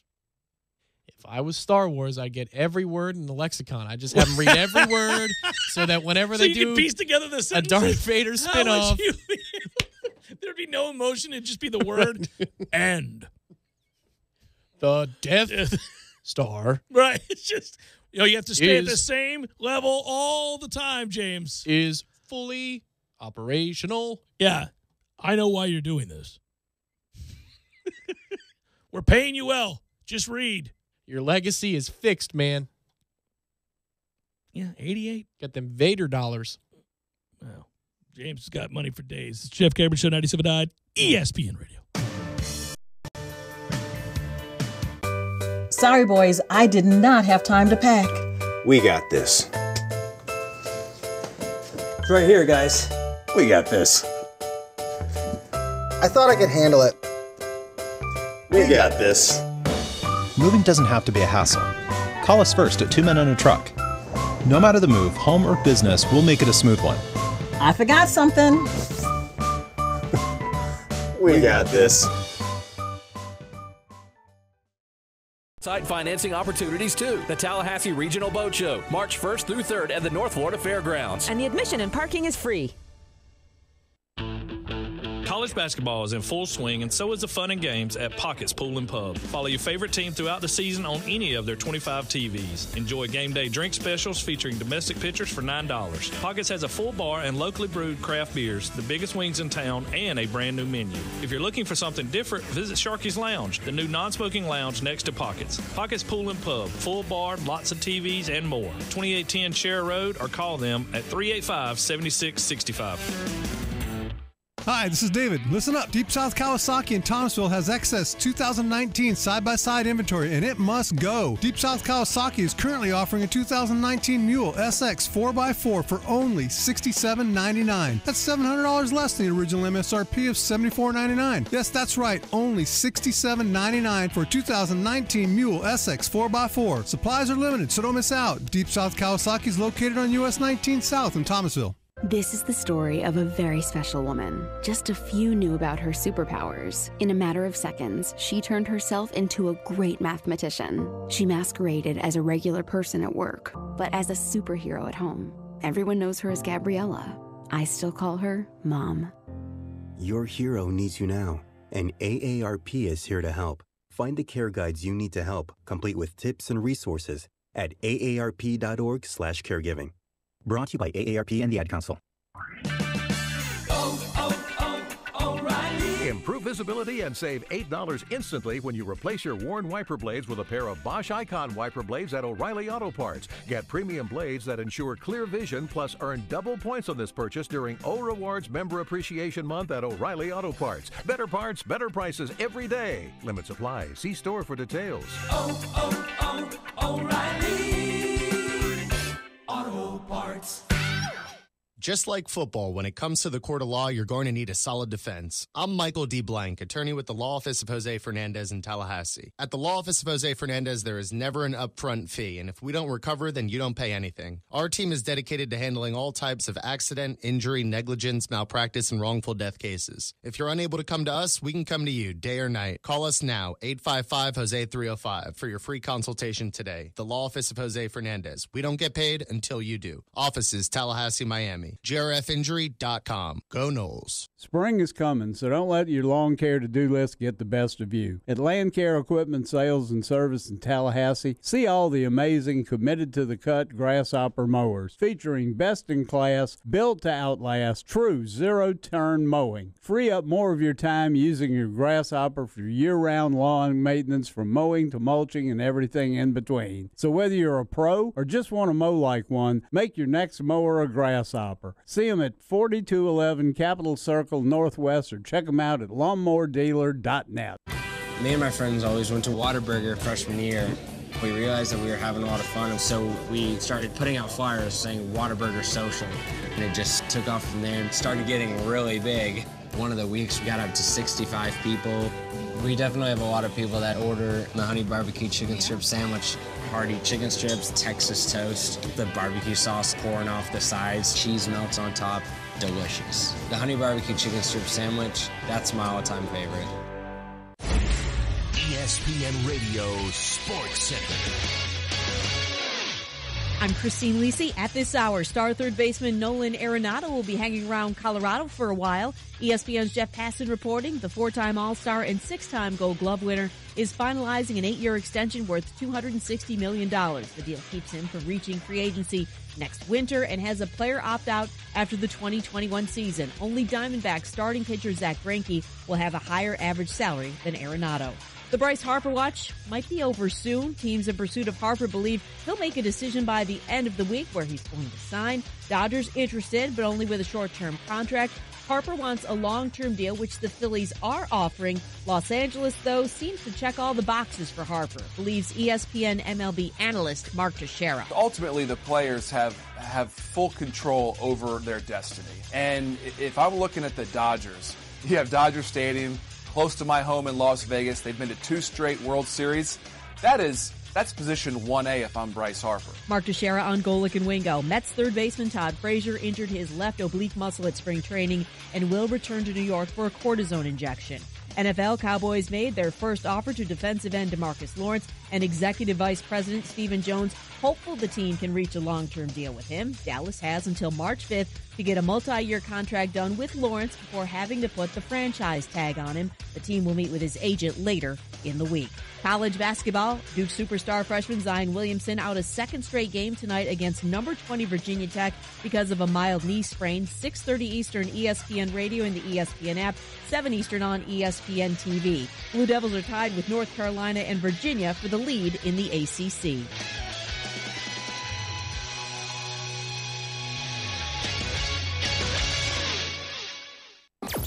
Broadcasting live from the Tallahassee Dodge, Chrysler, Jeep, Ram, Fiat studios in the capital city of Tallahassee. This is the Jeff Cameron Show, brought to you by Cornerstone Tool and Fastener on 97.9 ESPN Radio. Come along with me, my friend. Doesn't matter where you've been. You two are killing people off left and right at Jay Cameron Show. No, John. I'm not seeking to call it a day on anybody. Also, Ander desperately wanted you to know, as it was real time, he's still alive. He was in the new Mary Poppins, which led me to think, well, why would we know that? I should have known that. I was waiting outside the night before in that line for the IMAX 3D of Mary Poppins. First showing on that Thursday. You already know my stance on these things. I can't, as sophisticated as I'd like to pretend to be or can be at times in actuality, I can't do those. That's also Manny changes. That's Manny. Oh, he changed He changed his little moniker thing. No doubt about some crappy Man United stuff.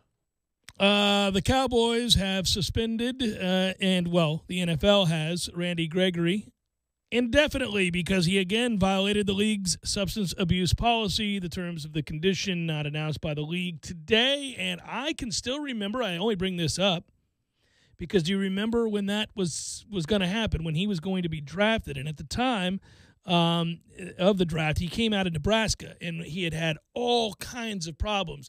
And I said to you at one time, and this is putting a ribbon on a story from 3 years ago, that when he plays, he's awesome. And we got into a debate that if you were a GM, what are you ignoring? What are you not ignoring? And we said, well, the kinds of things that can get you suspended for long periods of a time are not things to ignore. And that's where there's that line in the sand where you go, okay, look, man, I don't care if dude's smoking weed. But the league does. And so we've got to figure out, is he already coming into the league with a strike against him and he enters the league into the program?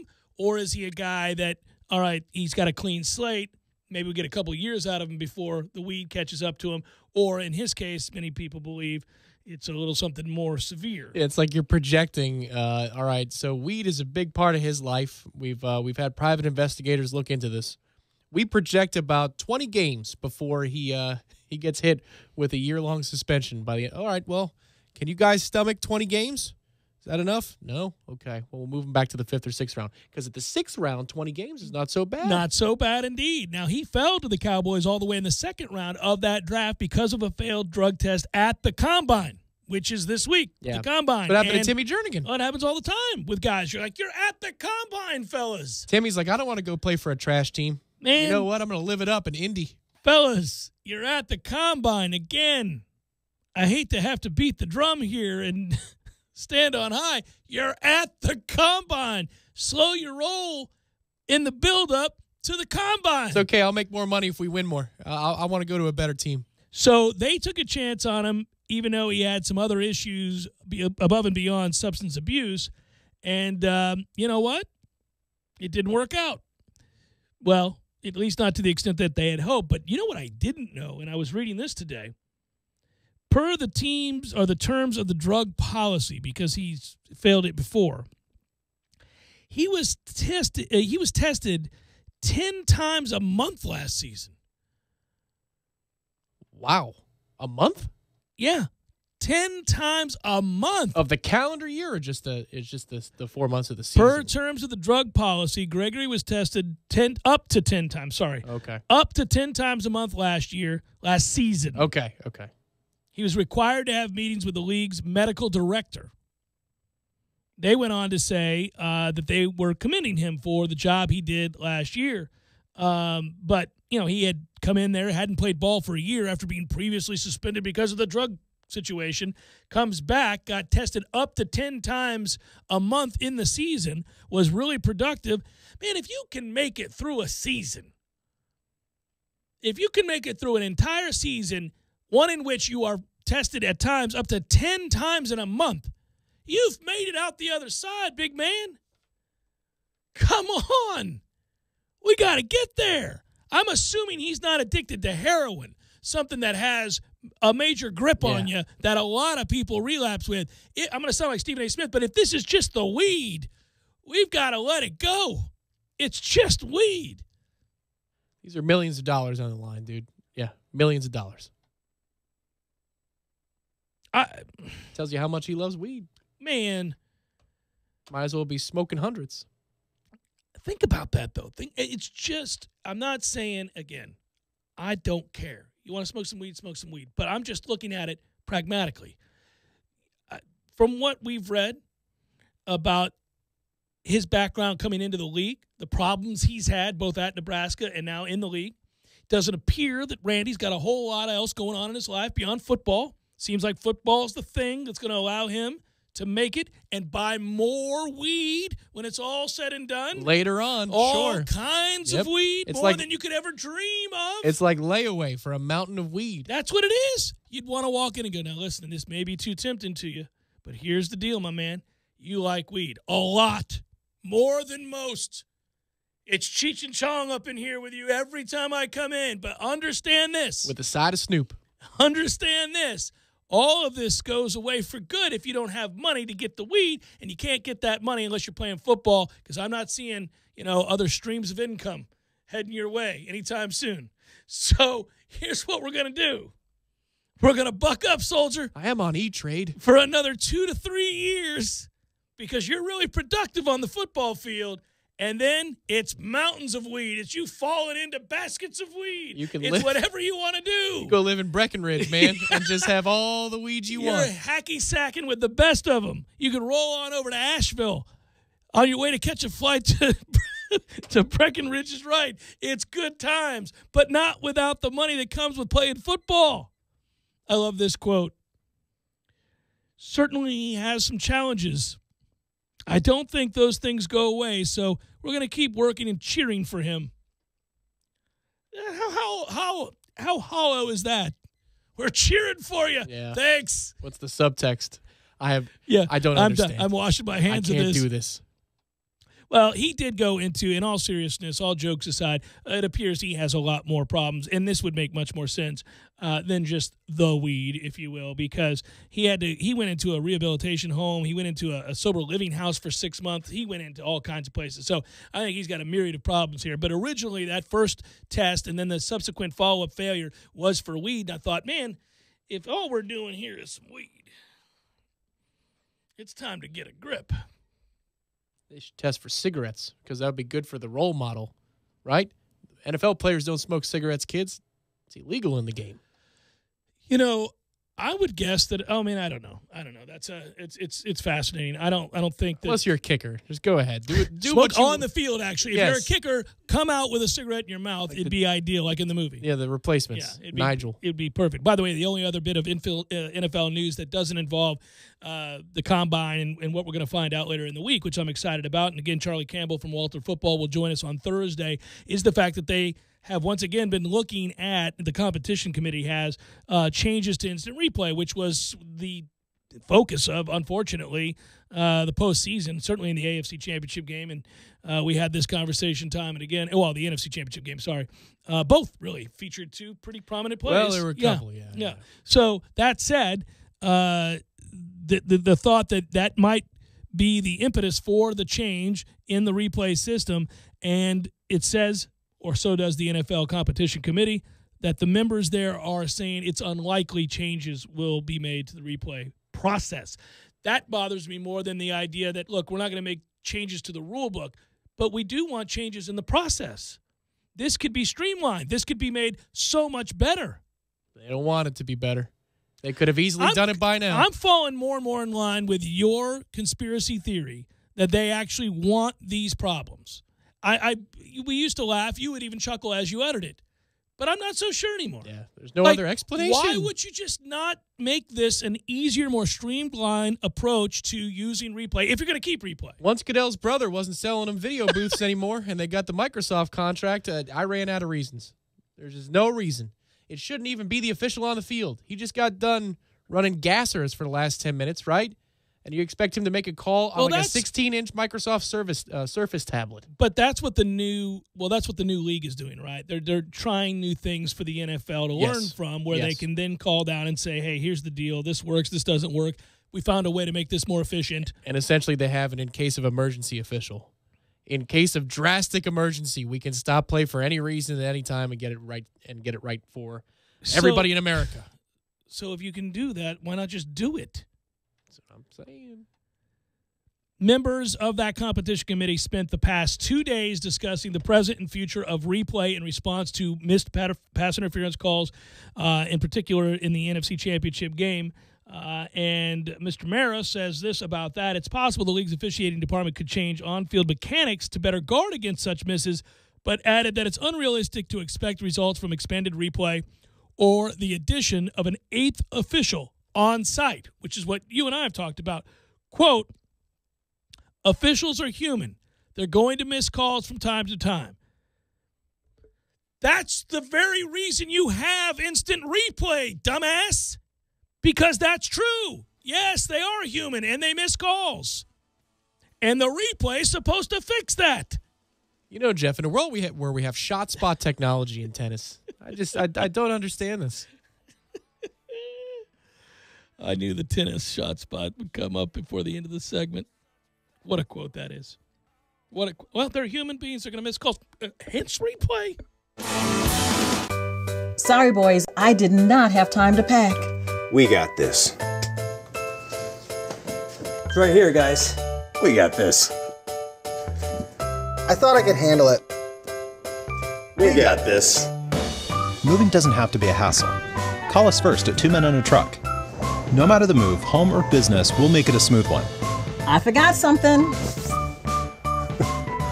We got this. Bowls. Bowls everywhere. In Rome proper, right? Bowls upon bowls upon bowls. That's very interesting. What's the high school over in Jacksonville, the one with all the good football players? Bowls? Right. What are you getting at here, Jeff? Mo used what to cut his hair? I don't know, Jeff. What is a bowl? Boom. A bowl indeed. Hey, that gives me an idea. Really? We should have bowls here at Gordo's. We can do all kinds of bowls. We can do chicken bowls, fish bowls. We can do steak bowls, pork bowls, veggie bowls. Brilliant. I'm a genius. Jeff? Hey, Jeff.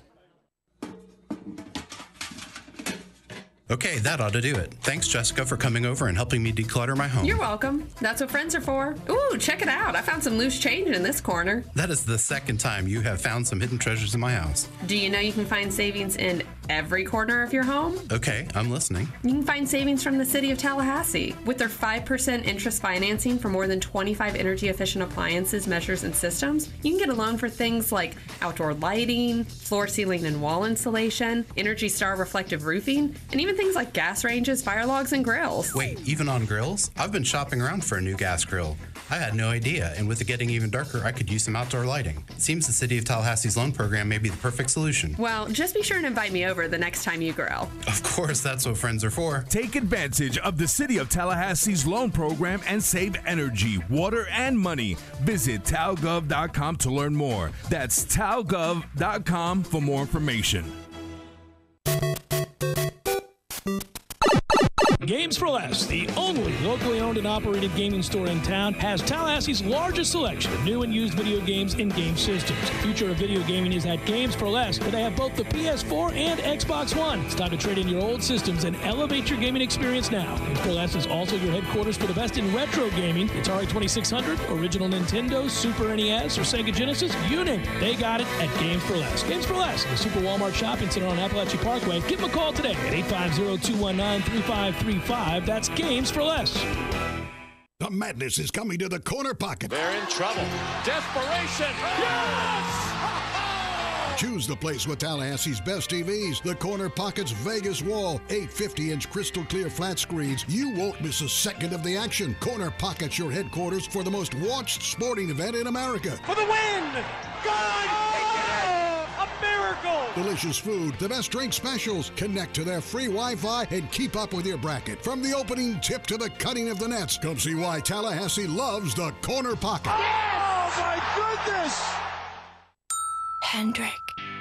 Are you ready to rule the open road?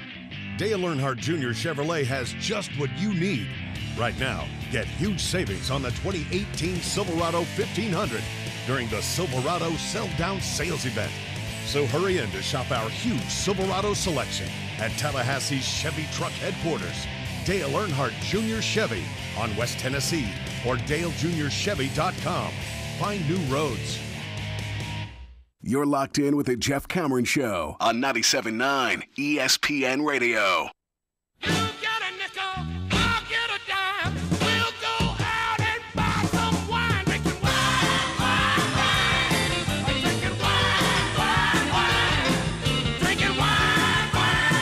No Florida State baseball as it gets rained out yet again.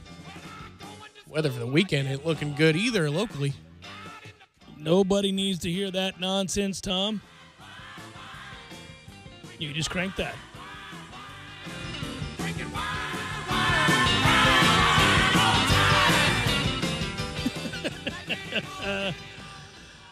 Speaking of Florida State baseball, that is an interesting article that one Irash Fell wrote, our buddy at warchant.com. FSU beginning search to replace Mike Martin. And I'm going to go ahead and guess that although the job is posted on the employment site,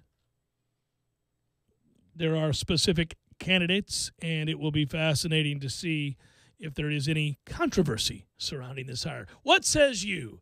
Counting down to people screaming at their radios and sending emails in mere moments. If I had to guess, if Florida State hired maybe, I don't know, the leading candidate for the job right now, yes, there would be some screaming folk in Tallahassee. Yeah, there would be, but I think that, oh, by the way, for a myriad of reasons, that's exactly what's going to happen, that Mike Martin Jr. will get the job. There's one specific reason beyond merit, and of which I think there is merit, but beyond that, it would be, again, money.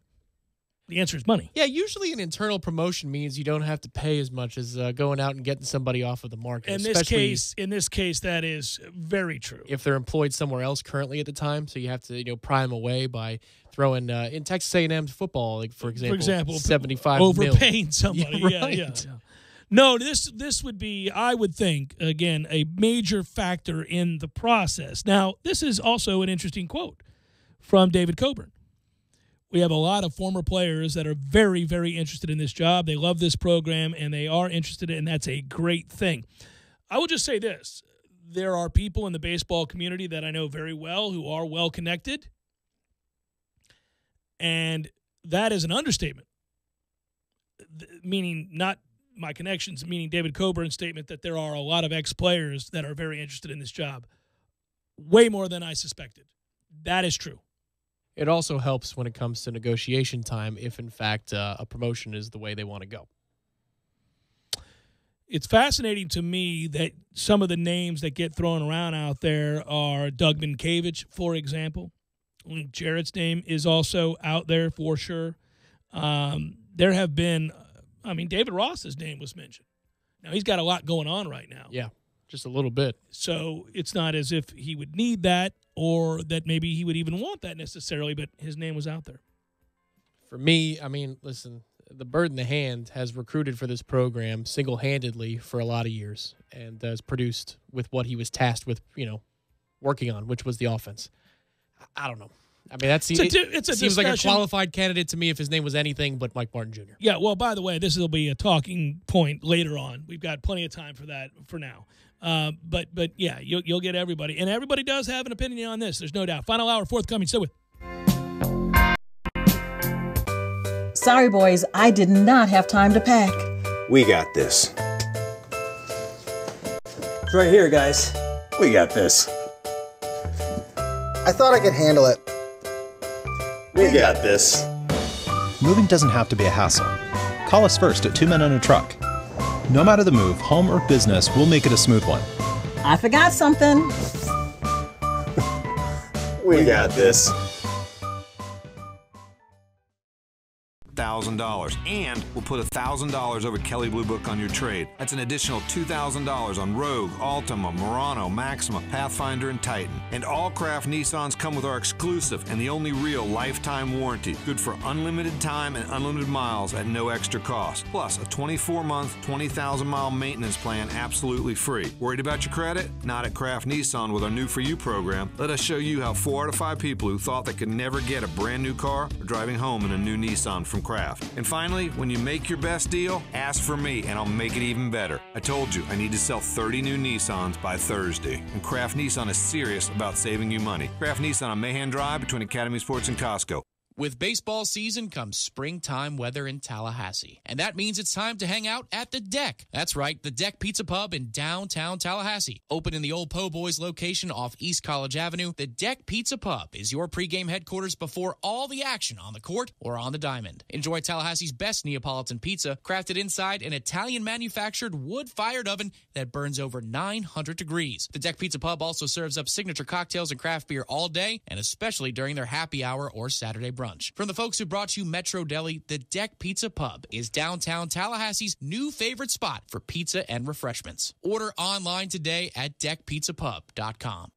Did you know that 75% of high school seniors are accepted to their first choice college, but only about 50% of their parents can afford to send them? We have a plan for that. With a Florida prepaid college plan, you can start saving for as little as $47 a month. We offer a variety of affordable, flexible college plans to fit your budget and saving style. And you will never lose your investment because prepaid plans are guaranteed by the state of Florida. Enroll today at myfloridaprepaid.com because starting is believing. Mardi Gras is March 5th, and Tasty Pastry Bakery is busy baking up their famous New Orleans king cakes just for you. This traditional cake is a coffee cake formed in an oval ring and decorated with brightly colored sugar, purple, green, and gold, to signify justice, faith, and wealth. Baked into each cake, a tiny plastic infant signifies Christ the King. When the cake is sliced, whoever gets the plastic infant in their piece of cake is named King for a day and is supposed to bring a king cake next year.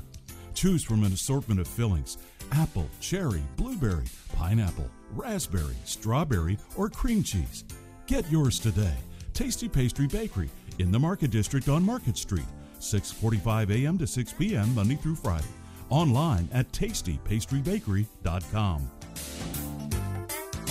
The good old-fashioned bakery. Remember Tasty Pastry. Call 893-3752. Driving every day from the Tallahassee Dodge Chrysler Jeep Ram Fiat Studios. This is 97.9 ESPN Radio, WTSM, Woodville, Thomasville, Tallahassee. ESPN Radio Sports Center. I'm Christine Lisi. At this hour, star third baseman Nolan Arenado will be hanging around Colorado for a while. ESPN's Jeff Passan reporting the 4-time All-Star and 6-time Gold Glove winner is finalizing an 8-year extension worth $260 million. The deal keeps him from reaching free agency next winter and has a player opt-out after the 2021 season. Only Diamondbacks starting pitcher Zach Greinke will have a higher average salary than Arenado. The Bryce Harper watch might be over soon. Teams in pursuit of Harper believe he'll make a decision by the end of the week where he's going to sign. Dodgers interested, but only with a short-term contract.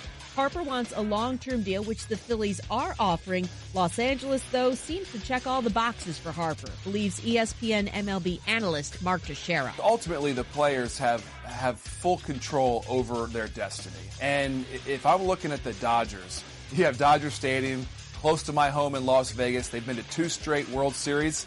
That's position 1A if I'm Bryce Harper. Mark Teixeira on Golick and Wingo. Mets third baseman Todd Frazier injured his left oblique muscle at spring training and will return to New York for a cortisone injection.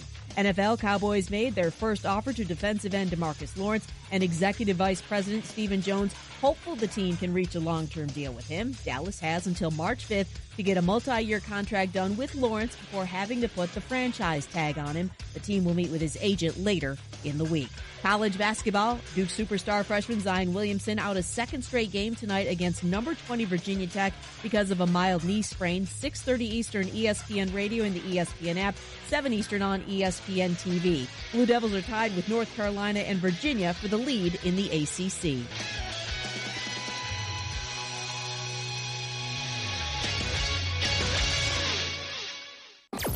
Broadcasting live from the Tallahassee Dodge, Chrysler, Jeep, Ram, Fiat studios in the capital city of Tallahassee. This is the Jeff Cameron Show, brought to you by Cornerstone Tool and Fastener on 97.9 ESPN Radio.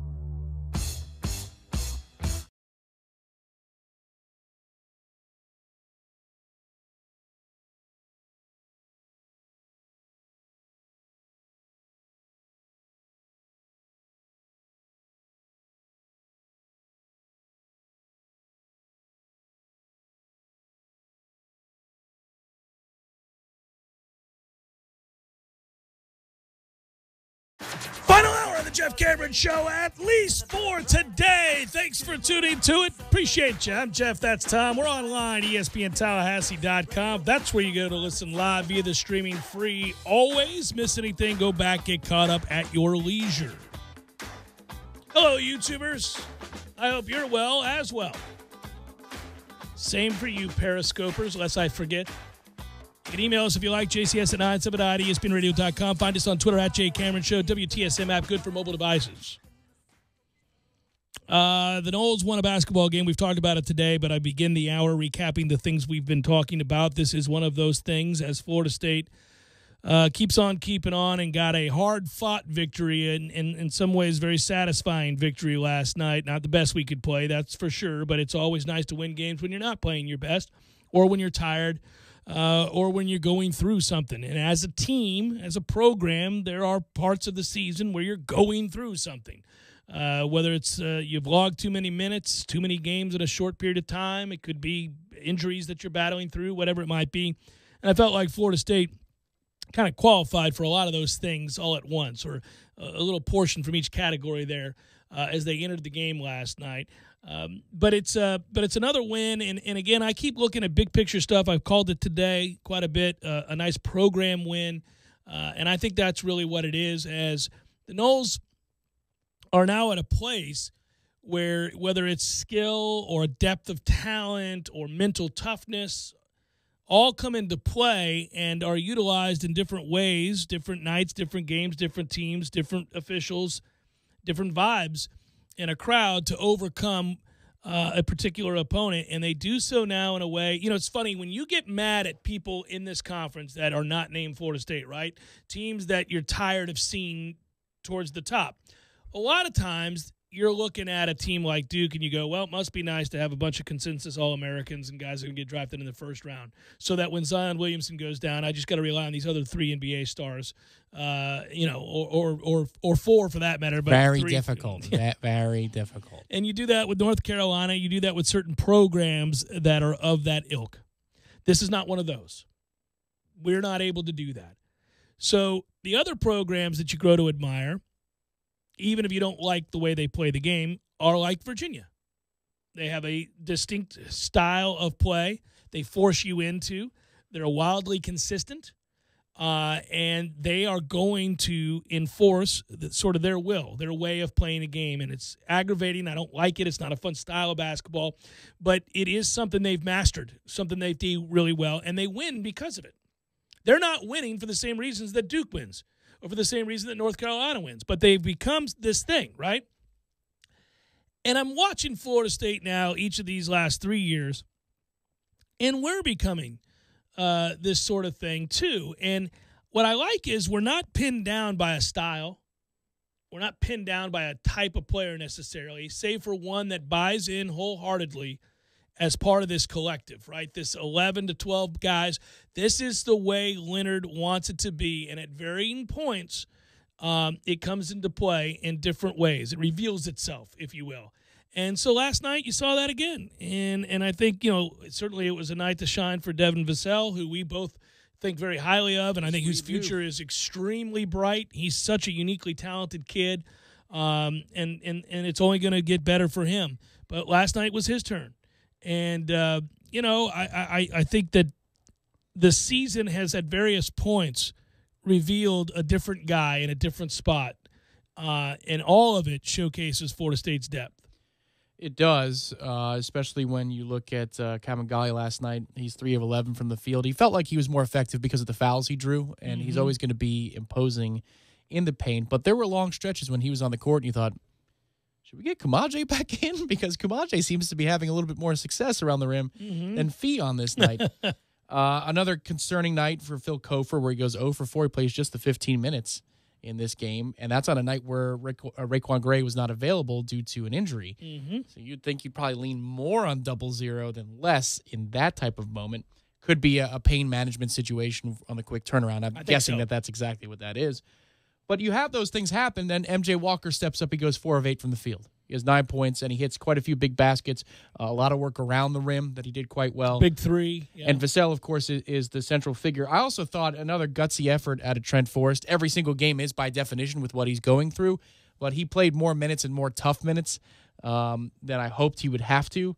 But some of the possessions and his ability to drive to the basket and create lanes or kickouts, those were critical, especially as we were rallying in the second half. Yeah, and then you had the posterizing dunk from Terrence Mann in the second half, which was fantastic. It's a weird night, too. It's not an extremely high-scoring game, so you're kind of looking around going, where are the points coming from? I know Kamaji had 12, and you're kind of tallying it up in your mind. And obviously, like you said, Vassell with the 13, he was great. But again, program win for the Noles, and here they sit now, 10-5. And 10 wins in the ACC is nothing to sneeze at. If you're wondering, RPI is 17. Net ranking is 26. That does not include last night's game. So you get the updated ACC standings there. Florida State in a real good position as we get set for a showdown with Virginia Tech. And really, we all circle that and realize when that game happens, barring any upsets, it's going to be for fourth place. Well, and it's not that the NC State game does not matter, because if you have that in your back pocket, then you could clinch next Tuesday against Virginia Tech, that top 4 seed, provided Syracuse loses one of their final 4 games, and those games include some really stiff competition, including Duke and North Carolina and Virginia. Tonight, North Carolina. Syracuse and North Carolina tonight. That's a 9 o'clock game, and so you get this cool situation where right here on these airwaves, you can listen to Virginia Tech and Duke, and then maybe sit down and enjoy a little North Carolina-Syracuse. You get some good ACC basketball tonight. This is the most I've watched college basketball. I'm not kidding. In the last long 4 or 5 years at minimum, that I've watched more ACC games specifically. Sometimes I'd watch, a top 5 matchup. Who doesn't want to watch like a Kansas play Kentucky when they do the the Big 12 SEC challenge or something like that?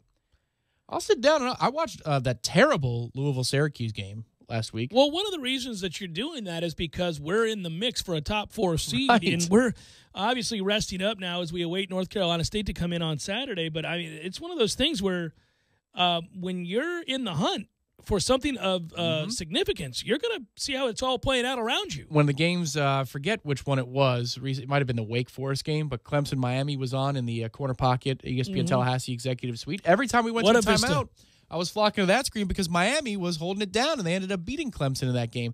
I watched NC State-Auburn earlier this year when I knew it was an early interconference clash, and Auburn was considered to be a top 20 team at that point, which they're clearly not anymore, and NC State housed them. I mean, it's just, I'm used to watching a lot of hockey this time of year and then fitting Florida State basketball into the equation. But tonight is another example where ACC basketball, that's on my tube, man. There's a good reason for it. Conclude the segment by saying this. That victory last night ensures Florida State of a winning record in ACC play. We've only done that, and this is why you're watching a lot of hockey. We've only done that on 9 occasions over 28 seasons that we've been a member of this conference. So, There's your answer. Hey, man, way to go, Leonard.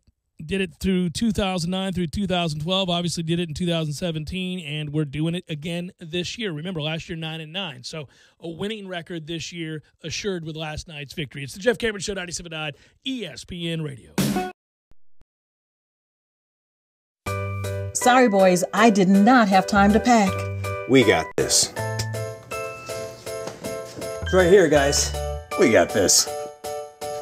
I thought I could handle it. We got this. Moving doesn't have to be a hassle. Call us first at 2 Men and a Truck. No matter the move, home or business, we'll make it a smooth one. I forgot something.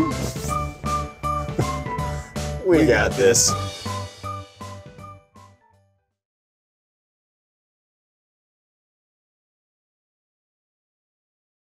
Tallahassee's best law firm, so avoid the underdog and go with the favorite, Bonville, Lewis, Messer, McConaughey. The madness is coming to the corner pocket. They're in trouble. Desperation. Yes! Choose the place with Tallahassee's best TVs. The Corner Pocket's Vegas Wall. 8 50-inch crystal clear flat screens. You won't miss a second of the action. Corner Pocket's your headquarters for the most watched sporting event in America. For the win! Good! A miracle! Delicious food, the best drink specials. Connect to their free Wi-Fi and keep up with your bracket. From the opening tip to the cutting of the nets. Come see why Tallahassee loves the Corner Pocket. Yes! Oh, my goodness! Did you see that game last night? Ooh, instant classic. I can't believe how much Burton was sweating in the ninth. You could see each bead dripping off his brow. I didn't see him sweating. My girlfriend was blown away by his clear skin. She kept going on and on about what his daily regime is. It was pretty impressive. I'm sure you noticed that. Yeah, I didn't notice his smooth skin. Either you don't have a girlfriend or you don't have DirecTV. I don't have either, actually. Wow. Really? Live sports that aren't in 4K are just kind of TV. Only DirecTV has the most live sports in 4K. Don't just kind of TV, DirecTV. Switch from Dish and get a $100 reward card. Limited 4K programming available. Requires entertainment package or higher and compatible equipment. Reward card with 24-month agreement. Maintain service and redeem within 75 days. Card within 4 weeks. Ends 3/31/2019. Select markets only. Requires 2-room setup. Minimum $47 per month for 12 months after discount. Price is higher in second year. New residential customers only. Equipment lease, activation, installation, early termination, equipment non-return, and other charges and restrictions apply. Seminoles, it's 2019 and a new football season is amongst us. It's a new day, and we have an opportunity to build this program back to where it belongs, together. Every day we get one step faster, one rep stronger. The journey to the top includes you. We are one tribe together, and we remain unconquered. We need you in Doak Campbell Stadium this fall, and that begins by getting season tickets now. Visit us online at Seminoles.com or call 1-888-FSU-NOLE and get ready to hear Touchdown, Florida State! very soon. Stop by O'Reilly Auto Parts and pick up 5 quarts of O'Reilly Full Synthetic Motor Oil and a MicroGuard filter for $19.99. Extend the life of your vehicle and save money with 5 quarts of O'Reilly Full Synthetic Motor Oil and a MicroGuard filter for $19.99. O'Reilly Auto Parts, better prices every day. Limits apply. See store for details. O'Reilly Auto Parts. This is the Jeff Cameron Show. Jeff Cameron Show on 97.9 ESPN Radio.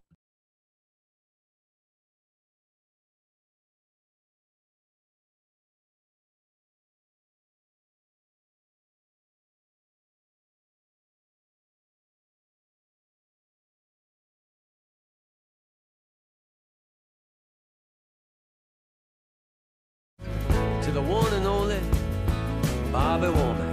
Jeff Cameron Show, 97.9 ESPN Radio. I'm always torn when I read these things, especially when it's a guy from my youth that did epic things, if you will. Hall of Fame center Kareem Abdul-Jabbar has put 4 of his NBA championship rings up for auction. Damn it. Whenever you read that, you go, oh, no. Okay. We got issues here. Some money problems, huh? So money problems, dying of cancer, suicidal. What's going on? I mean, when you're pawning off the rewards for a life spent in a sport or working tirelessly to that end, you begin to wonder, are they getting ready to leave us? They checking out? They flat broke? Got an addiction of some sort? What's going on here? You never read that and go, well, that's good for him. Good. Sell off your championship rings. Good idea. You're never going to say that. Abdul-Jabbar has hundreds of items from his memorabilia collection available in the auction being conducted by Golden Auctions, with much of the proceeds going to the Skyhook Foundation charity to help benefit kids learn about science, technology, engineering, and math. Okay, this is on the uptick, though. Yeah, it sounds like we're going to rule out money problems, and now I'm worried about legacy. Maybe. Besides the 1980, 1985, 1987, and 1988 championship rings he's earned as a member of the Los Angeles Lakers, Abdul-Jabbar is auctioning off a game-used, signed, and inscribed basketball from his final game in 1989. Side note, I was a senior in high school in 1989, and it does seem like that was a long time ago, because it was. But 1989, when you hear it said these days, maybe particular to me because it was my senior year, I'm freaked out about how long ago that sounds. Like when I say that, do you go, "Boy, that was eons ago"? Yeah, it was a lifetime ago for me almost. I mean, you were born in '86, so yeah. My family moved down to Tampa Bay in July of 1989. So yeah, that's forever ago. It used to not. When people in 1995, if somebody said 1989, whatever. Yesterday, a few years ago, yeah. Even in 2002, if somebody said 1989, I'm like, it's not that long ago. Yeah. These days, when they say it, I'm like, my God. 2002 is nearly 20 years ago. I know. It reminds me, like, sometimes when my dad tells a story and he harkens back to the 50s, I'll go, good Lord. The 1950s were nearly 100 years ago, Dad. Get it? I mean, you know what I mean? Well, it's like, World War I is now, Oh, right. It's like the Civil War was when I was a kid. It's nuts. All right, so Abdul-Jabbar auctioning all that off. It's not 1-to-1, but you get the point. No, I do. And so, look, I mean, I don't, giving away a basketball, all right, your rings? Quote, when it comes to choosing between storing a championship ring or trophies in a room or providing kids with an opportunity to change their lives, the choice is pretty simple for me. Oh, okay. Looking back on what I have done with my life, instead of gazing at the sparkle of jewels or gold-plated celebrating something I did a long, long time ago, I'd rather look into the delighted face of a child holding their first caterpillar and think about what I might be doing for their future. So he's dying. Right? So I keep reading these quotes, and I'm going, okay, we're getting real close to him announcing he has leukemia. Or something, right? Something. Knock on wood. Knock on wood. I hope I'm wrong. He goes on to say, looking back on what I've done in my life, sorry, said that already. Goes on to say, that's a history that has no price. If he said it twice, then you really know he's in trouble. He's Bob Hope. It's over. Abdul-Jabbar, 71, wrote that he's, quote, on solid financial grounds. That sounds like Greg Fokker saying strong to quite strong in the portfolio question. Solid financial path. Okay. Detective cap is still on. I don't know here, man. Some of the championship rings start with a minimum bid of $60,000. Also available on the website are game-worn jerseys, uniforms, trophies, even various keys to the cities that he's received over the years. That's ridiculous. Yeah, I'd give away every key to the city. Yes, the sell next that day. off. Yeah, who cares? Yeah. Since my life is still happening and ever evolving, I am less personally attached to these items than I am my desire to create new history for myself and for the future of others. Much of the proceeds from my auction will go to support my charity, the Skyhook Foundation, whose mission is to give kids a shot that can be kids a shot that cannot be blocked. I loved every bit about this until the very end. Man. You know what? The Skyhook Foundation, though, is a fantastic name. And that's, as far as foundations go, outstanding work. And apparently he's doing outstanding work with it, which is great. We do this by sending children from economically challenged schools to 5 days in the Angeles National Forest to experience the wonders of nature and to learn the basics about science, technology, and engineering. Well, okay, this is a great thing, and it's a great cause, and I'm glad he's doing it. But are you with me when you read that? Because I read that this morning, and then I thought, am I wrong? Am I just so jaded that I think when somebody starts giving away championship rings, banner, various things that they've collected throughout their lives of achievement, right? Things that they've had to work damn hard, like their whole lives to do. Yeah. That usually they're knocking on death's door, or they're broke or drug-addled. And in this case, I read this and I thought, not drug-addled at all. Still coherent, sharp as a tack. I've listened to interviews with him recently. He's always been a really, really smart guy and conscientious. So all of that makes sense. Solid financial ground sounds a lot like a euphemism for I'm flat broke. Well, what does he say, proceeds or all proceeds? Well, that's the thing, right? So you're smart, Tom. We go back to the top. Whenever I hear the word proceeds, I'm like, yeah? What proceeds? Proceeds after what? Who are we lining first, man? What pockets? Hall of Fame center Kareem Abdul-Jabbar has put 4 of his NBA championship rings up for auction. Abdul-Jabbar has hundreds of items from his memorabilia collection available in the auction being conducted by Golden Auctions with much of the proceeds. Much. And the proceeds would be, by definition, after the auction house takes their cut, right? I would think. Because you would just claim all of the proceeds if yeah. Okay. Well, I'm rooting for you, Kareem. I'm hoping this is just what it appears to be. Another selfless act by a very, very kind man who's worked hard for the betterment of others for a long time. Let's just argue that he's terminal, right? Here's the worst case scenario: is his time? He's got it's nigh finite time. Right, yeah. What a great way to go out! It's an awesome way to go out. Could be though. That didn't help. Damn it, Kareem! I hope you're all right.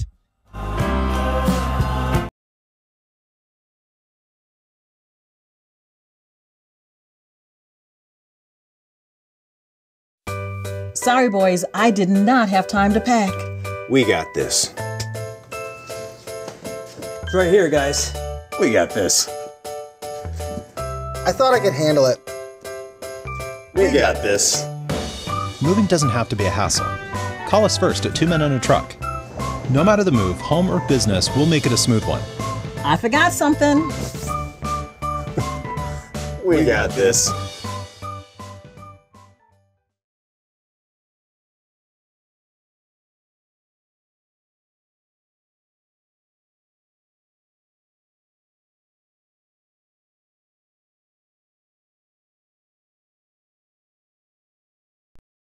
An Xfinity store today to experience all Xfinity has to offer.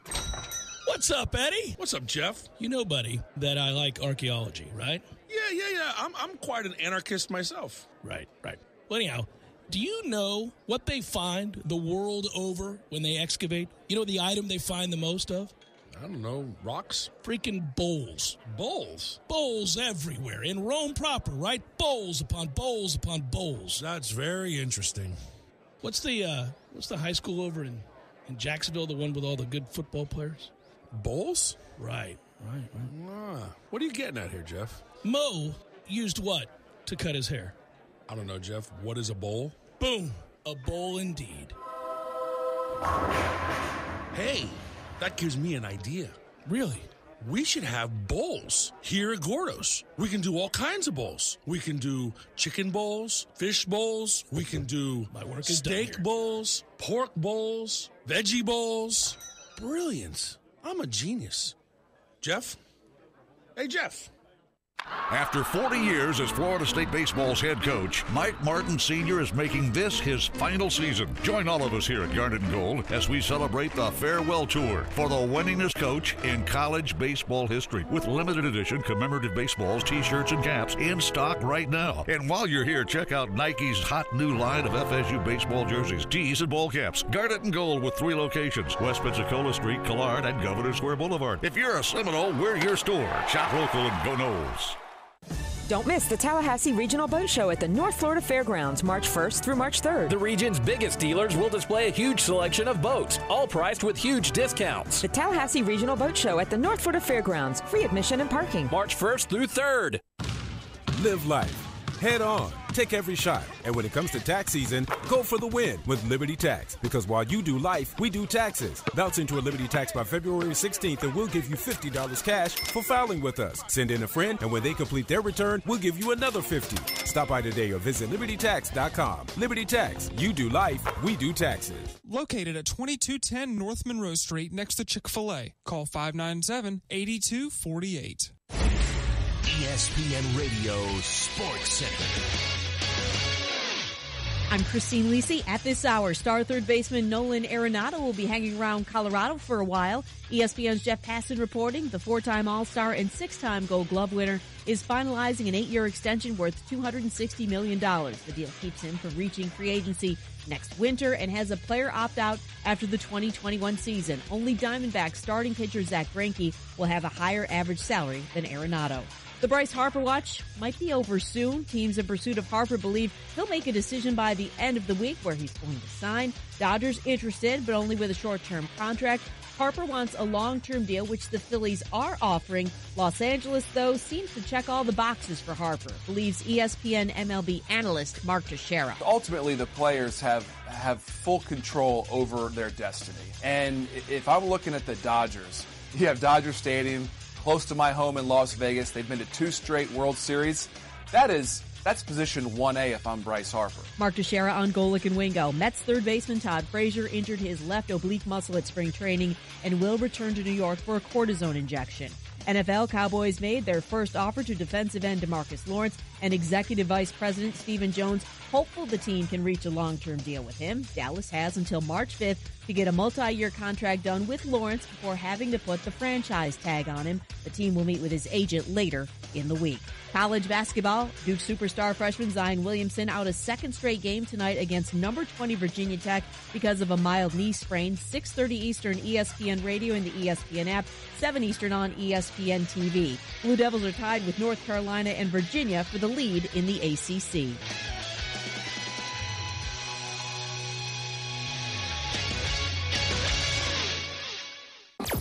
Broadcasting live from the Tallahassee Dodge Chrysler Jeep Ram Fiat Studios in the capital city of Tallahassee. This is the Jeff Cameron Show, brought to you by Cornerstone Tool and Fastener on 97.9 ESPN Radio.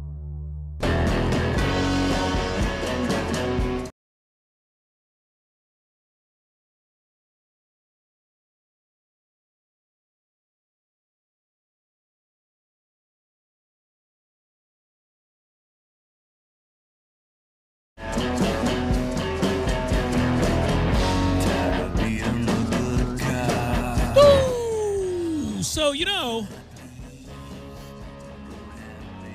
Tom, I got to say, last night's win, as we've talked about today, kind of has grown on me as the show has gone on. Does that make any sense? The win has grown on me as opposed to last night when it ended and you kind of just breathed a sigh of relief. The game, in truth, is a lot like it encapsulates the seasons of the two teams. When you're having the kind of year Notre Dame is having, that's the kind of thing that happens in the last 5 minutes of a basketball game that you have a chance to win. You're not going to win that game, and everybody there knows it, including the players. And when you think about it, it's funny because we've been that team before. We've been on the wrong end of a season where your guys fight like hell. They've got a measure of ability, but they're lacking in some other areas. They fight like hell to overcome all that stuff. They've got heart. They're facing a team that's tired, and they've got them in a position to where they could get a win. And maybe that's the uptick for the last part of the season where you go into the following year thinking you got something. But it just doesn't work out because that's not the kind of year that's going to be for Notre Dame. No, sir, it's not going to be. And I bet you, and we don't watch a lot of Notre Dame basketball, but I'm willing to bet if you go back, they've been in that position a lot this year and haven't been able to close the deal. Whereas if you're a good team who's having a very good season, and in this case has a chance to finish in the top 4 of the ACC, which, again, is doing some things, you always win that game. You win that game and you don't play your best, and you get contributions from guys that you haven't been depending on all season long but are starting to emerge. You get the moment that you have to have in which the tide changes, down 4, and you get a big basket, or you get a dunk like you got from Terrence Mann, or you have something like that play out to where the energy kind of takes hold and the positive momentum is once again on your side, and you just have the confidence to go and finish it. And so in that sense, that's a tired Florida State team. That's a team that didn't have much last night in the way of its best game, not even close. But they were always going to win that game. And those are very satisfying victories because those are team victories. Those are program victories. That's when you're something else. Yeah, program victories, as in the depth and the philosophy of the organization coming through for you, and that's where Devin Vassell is the embodiment of all of that. He's not the only one, but he's just the easiest one you can point to. For me, on the court report last night, I wasn't lying when I said my attitude was, I don't care how you do it, just get it done. And that's what last night was. When we got down 8 in the second half, I thought, uh-oh. We've already come back once from a double-digit deficit. Now can we do it again? We did so. We were on the brink of double digits, of course, at that point. But I don't care how you do it. Now it's just a matter of racking up wins because I'm looking at seed line. And it's a great place to be because a month ago, I was hoping we'd get in this thing. Right. And we'd continue the forward momentum of the program where you can back up 26 wins, then an Elite Eight run with another tournament berth. And, now you can worry about seeding instead, which is great. But now we go to NC State on Saturday, and that's going to be and they visit here. I should be clear about that. That's but we an go important to that distinction, game. yes. Yeah, well, in the ACC especially. But we go to that matchup on Saturday, and that's going to be a really hungry NC State team. I'm just glad that we can get the rest with the positive momentum recaptured after losing this past weekend to North Carolina. So this was all about results to me, and we got the result. Got the result. The seeding is going to be, like you said, something that's important for any kind of run that you go on, but it's also representative of the kind of season you've had, and it's not always been pretty. But again, Florida State is 9-1 in their last 10 ACC games. I don't care who you are. That means you're good. You don't always look like it. You don't always play elite. You don't always appear to be a team that could go 9-1 in the ACC, but it doesn't matter because that's exactly what they've done. And if you tell me before a season begins that they're gonna have 10 conference wins bare minimum, yeah. If you say that to me, if you say, hey, look, no Every matter year, what happens, they're gonna have 10 conference wins out of the 18 they play in this league, given once again what we are, nobody would argue with that. Nobody sensible would argue with that. Now, I'd like to get to a place where we would say, oh, well, no, that's not good enough. That's not who we are. We're an 11 to 12 win conference team every year. But you got to get to that place. You got to build to that place. And you win games like this last night is how you do that. That's how you amass that win total. That's how you kind of have the expectation of an 11 and 12 conference win season, right? Right. Well, and here's the thing. I'm looking at the rest of the schedule for the other teams in the ACC, and we talked about this earlier a little bit too. Syracuse is in that half-game area right now because they still have 4 to go, but they have the matchup with North Carolina upcoming. If Syracuse drops that game to North Carolina, the formula is quite simple for Florida State. Beat Virginia Tech and win one other game. One of the two, NC State, Wake Forest. Now, we know the obvious candidate, but you beat Virginia Tech straight up, and that way you have the head-to-head tiebreaker, and you win one other game, and you do have the 4 seed. As soon as Syracuse loses to North Carolina or any other game that they play in the conference, we are now in that position, which is a great position to be. You truly control your fate in the ACC. If you do it on a daily basis, and it really doesn't always make a lot of sense to do this, but you can certainly gauge the neighborhood you're going to be in when it comes to be tournament time. And this is the time of the year where you would maybe check in on that. Not halfway through, not a quarter of the way through. But this late stage of the game, you might start taking cursory glances at Joe Lunardi and Ken Palm and all the different ranking systems just to try to get a feel for where you would be. And it seems across the board, averaging it out, there are a lot of websites that do this, that Florida State is anywhere from a 6 to a 4, primarily a 5 right now, with an opportunity to be a 4. I'm talking about the NCAA tournament, of course. And so what does that mean? Well, depending on the projection you look at, it's fascinating because, Joe Lunardi himself, you can always look at bracketology, and what he ended up having was us going out west. But I'll say this, if that happened, the teams he has us matched up against, you can't assume anything in a tournament, but okay. I'll see you in the Sweet 16. Right. Yeah. I feel pretty good about that if that ends up playing out that way. Well, and wouldn't we love that, obviously, for another year to be getting to that second weekend. There's something about being able to drive around town for another 4 days. You know what I mean? You're damn right there is. And you're still here. You're enjoying it. You're hearing the music. You get to soak it in. Yes. Yeah. Well, and this has been a central theme on the show for a long time now, and you know this because I go on a monthly diatribe about this. During basketball season, especially as it appears that we're going to, once again, make the tournament and have a chance to be in a nice position. I always talk about how you forge ahead with the hopes that permanently you can change expectations about this program and also the narrative about what this program is. And the way you do that, of course, is to be a consistent team in the postseason, to be a team of consequence, as we like to say. And that is, you are involved in the NCAA tournament annually. We know by the very nature of a truncated tournament that sometimes that's going to work out in your favor, maybe even 2-3 years in a row.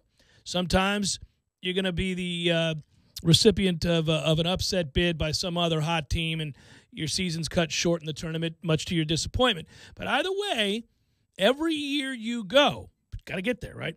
If you go 3, 4, 7, 10 years in a row, you're chipping away at the way you're viewed, most importantly, not just by pundits, although that shapes the conversation and their talking points, but also by recruits. And it changes what is possible. But I think it also creeps into the meeting room when you're in Selection Sunday because there are so many teams to keep track of. It's not the same as the College Football Playoff Committee arguing 5 cases. You can learn 5 cases inside and out every year. But when you were talking about teams 55 to 69, really 70, somewhere in there.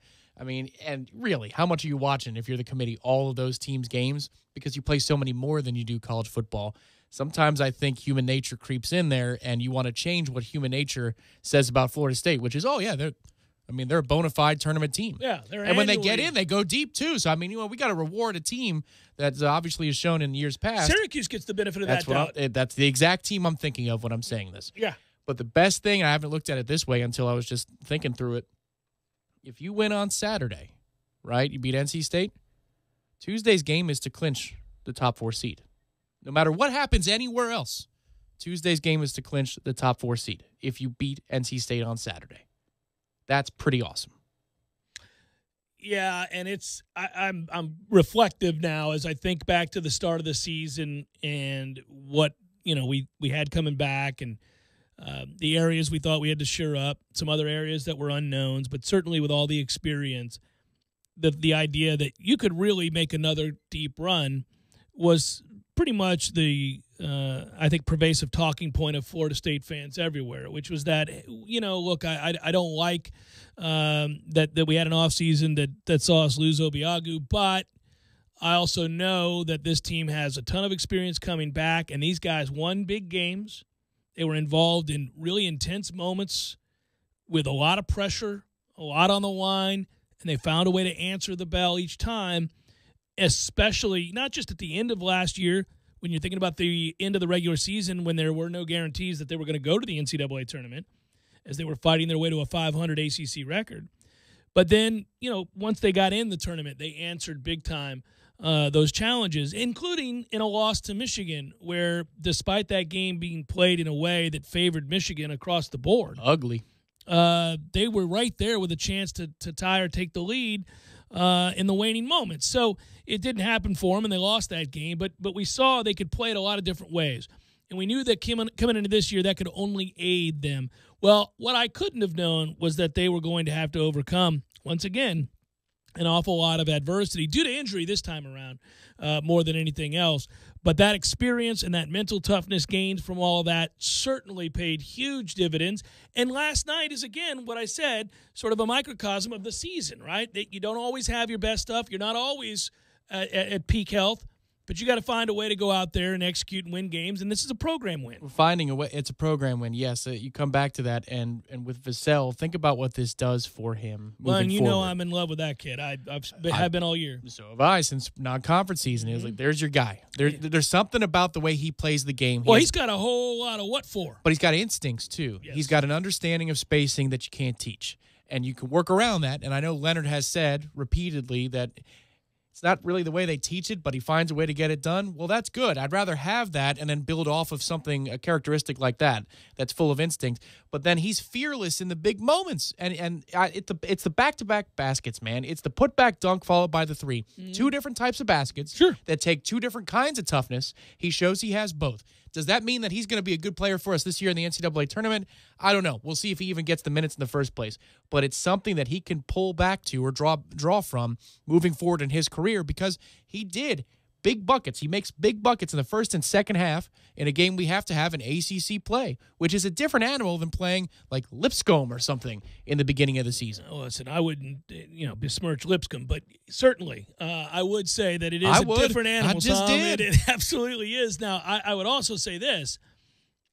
The reason that Vassell is getting more minutes each game is because at the end of the day, Leonard, and we say this all the time, is tried and true to his principles. This isn't about your ability, although he has a lot of it. This isn't about, what you show in flashes. This is, do you know what the hell you're doing on defense? Because if the answer is no, I'm not going to play you. You just can't be out here. Because at its core, despite all the skill, the upgrade in offensive efficiency, the ways in which this team can play, if you don't know what you're doing defensively, you don't see the floor for consistent minutes. And so now it's evident to me that that's a kid that's getting it on defense in a way that Leonard, most importantly, is comfortable with. Because I like the kid's offensive game so much that I would have been playing him a lot sooner. We've voiced that opinion. But the reason he wasn't, and that a guy like Polite was because, again, an understanding of the defense. To me, clearly, Vassell is getting it. Well, I think he's a net positive player. This is where we agree. I think it's a net positive, even if you give up a little something on the defensive side, if you have him out there, because he can go make a bucket for you. And we've had a lot of trouble this year compared to preseason expectations in terms of making buckets, especially from the outside. It looks natural. It always looks natural for Devin Vassell. I also think part of it, too, is Leonard clearly against low-level ACC teams says, all right, 11 deep tonight. I don't care what the hell happens. And if we have to wear it in the first half a little bit because I'm going 11 deep, I don't care. That he's got the,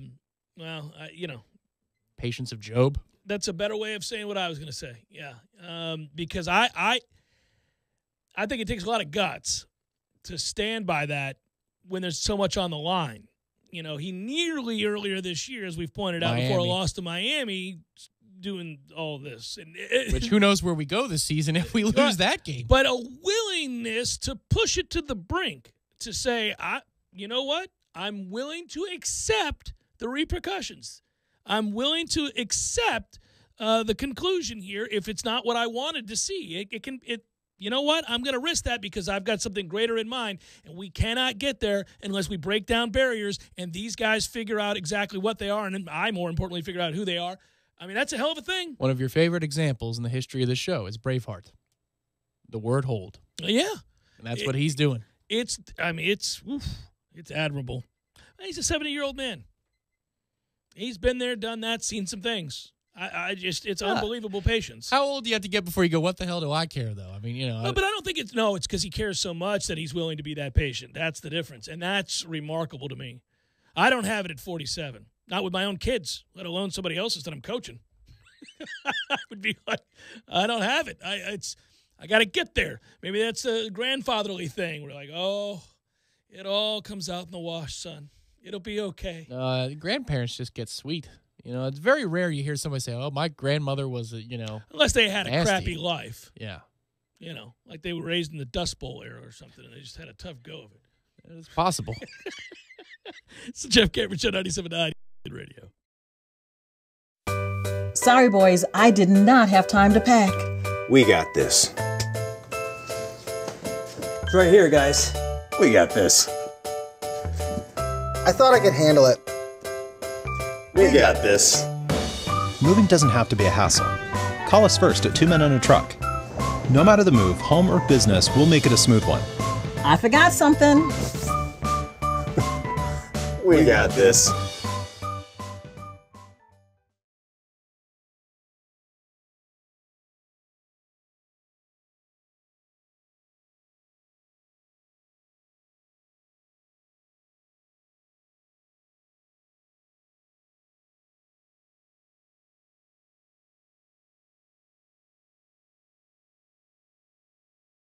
Some outdoor lighting. It seems the City of Tallahassee's loan program may be the perfect solution. Well, just be sure and invite me over the next time you grill. Of course, that's what friends are for. Take advantage of the City of Tallahassee's loan program and save energy, water, and money. Visit talgov.com to learn more. That's talgov.com for more information. Mark your calendars for another exciting cigar event at Jerry's. Come meet Eric Espinosa, owner of Espinosa Cigars, on Friday, March 1st at Jerry's Cigar Shop. Learn about the different aspects of cigar blending and manufacturing while enjoying some of the best quality cigars in the industry. Bring a friend, there's plenty of space and plenty of comfortable leather seating. It's the Espinosa Cigars event, March 1st from 6 to 10 p.m. Visit jerrycigars.com for more info. Tallahassee's #1 destination for cigars. Mardi Gras is March 5th, and Tasty Pastry Bakery is celebrating with their traditional family recipe for king cakes. Many size options and filling flavors are available. Find out more at tastypastrybakery.com. Tasty Pastry Bakery since 1963. Want to know what power feels like? Come get behind the wheel of an all-new, completely redesigned 2019 Silverado 1500 from Dale Earnhardt Jr. Chevy. Shop over 100 in stock today. Find new roads at Dale Earnhardt Jr. Chevrolet and at DaleJr.Chevy.com.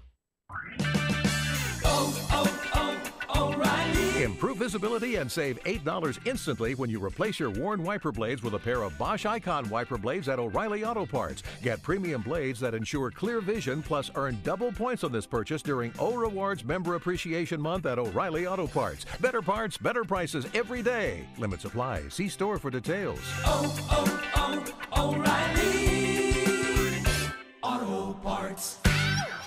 With baseball season comes springtime weather in Tallahassee, and that means it's time to hang out at The Deck. That's right, The Deck Pizza Pub in downtown Tallahassee. Open in the old Po' Boys location off East College Avenue, The Deck Pizza Pub is your pregame headquarters before all the action on the court or on the diamond. Enjoy Tallahassee's best Neapolitan pizza, crafted inside an Italian-manufactured wood-fired oven that burns over 900 degrees. The Deck Pizza Pub also serves up signature cocktails and craft beer all day, and especially during their happy hour or Saturday brunch. From the folks who brought you Metro Deli, the Deck Pizza Pub is downtown Tallahassee's new favorite spot for pizza and refreshments. Order online today at deckpizzapub.com.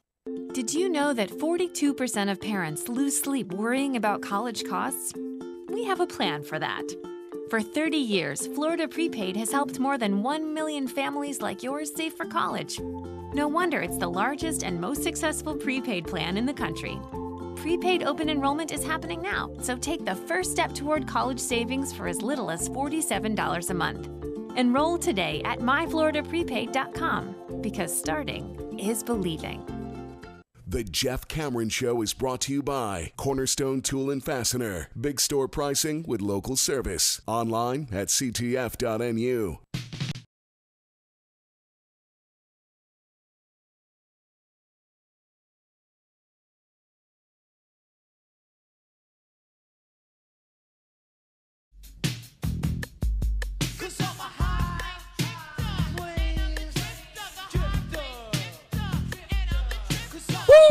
On these airwaves tonight, Tom Wang, it's basketball time. We're going to do it up. Duke at Virginia Tech, 7 o'clock, 6:45 begins our coverage. I do believe. Actually, I may have completely made that up. We have 15 minutes more of pregame coverage. 6:30. So Westwood One gives you the old 15-minute pregame. They say, we don't really care. Let's just get to the basketball. ESPN says, we're going to set the stage. That's what we're going to do. So it's ESPN Radio's coverage tonight beginning at 6:30.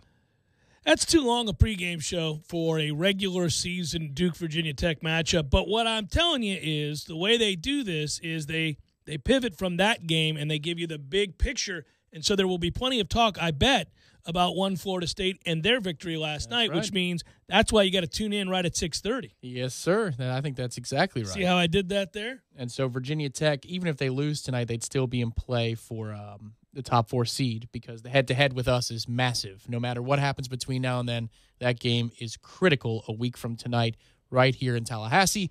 But if you want to get an advanced look at what Virginia Tech is all about, here's your opportunity, and you can get an advanced listen too right here. I got to tell you, by the way, it's funny to look at this. Well, there's a storyline involving Virginia Tech that would say that they oddly don't really want to win this game. But that's a different talking point. But anyhow, that said, I don't care about Virginia Tech, so I'm not going to do it. What I will do is, as we sign off, without this being uncomfortable for all parties involved, I know Tom will get nervous. I'm going to thank my doctor. I had my annual physical, Tom, today. Yeah. All right. It's a toughie. But I got to give him credit because I wondered if I were a doctor and I gave annual physicals to my male patients. You shake his hand on the way out? Well, no, and that's a funny story. I did not shake his hand on the way out. Let's make sure he takes the glove off. He would not shake my hand on the way out, but it was because I broke the code there. I broke the protocol. So, the end of the discussion is taking place. I always know what's coming up. Guys of a certain age listening to this conversation know where I'm going. You kind of all at once wake up on the days you have that annual exam. Yeah. And you're like, okay, let's see where I'm at. Am I in shape? Am I, what do I need to do? Do I need to cut weight? Do I need to, I don't know, eat more vegetables? What do I got to do here? What does the blood work say? I already gave a lot of love to LabCorp. Basically, all this is coming together for a wonderful medical experience for yours truly, as much as it can be. And because nobody wants to get a needle shoved in their arm at 6:40 in the morning like happened, but I did that. And then nobody wants to have this particular exam, but I did that too because I plan on being here. Now, here's the deal. I've always thought, what would I say? What would I say to the person when it's time for the prostate exam? How do you break it to them that their day is about to get worse? Much worse. Exceedingly worse than anything that's happened up to that point. And I like the way he is. He sort of sheepishly looked at me and said, well, it's one thing left to do. And we both just kind of nodded. Yes, the Kermit Christian Bale GIF is perfect, just nodding, looking at one another, and he's like, okay, I think we should do that. Probably do that. Let's go ahead and check it. Blood work doesn't tell me everything. Okay, all right. And then it happens. He's quick about it, Tom. He's a speed demon. That's what I want to give him credit for. That doesn't seem like something you'd be able to do quickly. He does it quickly. He's, oh, we're done. All righty, have a good one. That's the end of that. And he's a thorough scrubber. And afterwards, I reach to shake his hand, and he goes, no, just wash my hands. I got another patient. I went, okay. All right. I like it, buddy. And a good day to you, sir. And a good day to you, sir, indeed. But, I mean, I could have fooled him because it was just a sort of natural thing. He was walking out. I'm walking out. Exam's over. I'm ready to leave, obviously. Excited to leave, even. But my man just, he scrubbed his hands really well. He's like, okay, do this, going to get you working out, doing this, da-da-da-da. I'm like, all right, have a good one. And I reached out to shake his hand. He went, oh, no, I've got another patient. Just wash my hands. You're solid as a rock, buddy. Solid as a rock. I would have been duped. I would have just said thank you and nodded. I don't know that I would have offered the handshake, It's like, Well, it's, I mean, I know you just washed your hands, but, Well, and he's got gloves. Yeah, that's great. That's great. Just a nod, man. I'll shake his hand next time I see him before the exam. You're not of the age where you've had to do this. Not yet. No, you've got some years left. Usually they don't make you start thinking about that till you're about 40 or above. Well, that's great news. Hold on for dear life, Tom. I will. Is that what the doctor says? No, it's just, it's that's not what the warning he issues at the, when it's exam time? Hold on. No. No, it's usually drop them. There's no. Yeah. There's no doubt that you are tempted to sound like Little Sweet there. As soon as all righty. Well, you remember Fletch. Hey, man, we have it easy compared to our female counterparts. Without question. And I always try to tell myself that as I'm on the elevator going up to the doctor's office. Hey, it could be worse. You could be a female that has to go through all that. And that's a toughie. Regularly, yeah. On the regular. No, thanks. No. We don't have a little sweet button for that, you know? No, sir. So I'm going to doff the cap to my doctor and remind you fellas, if you're over 40, make sure you get your annual checkup. It's not fun, but you got to do it. It's the right thing to do. Especially you're married with kids. We want to see you for March Madness watch parties. You're we want to see you at right. Libations Friday Fest. Especially since we're just on the regular, speaking of that, going to March Madness and making hay, if you will, having a good time. I was energized. Not by the exam, but Wait, what? but by my good health, by the news that I was in good health, that all the levels. I'm getting to be an expert on the triglycerides and all that stuff, Tom. I'll sit there and look at my charts. You study the charts, I do. you? I asked the nurse practitioner, hand me the chart there. Look at that. So when it's not good, do you slam it to the ground like Tom Brady? Ridiculous! You let yourself go, Cameron. Good work, Tom. Good work, Matthew. Be well, everybody. Have a great night, and we'll talk to you tomorrow.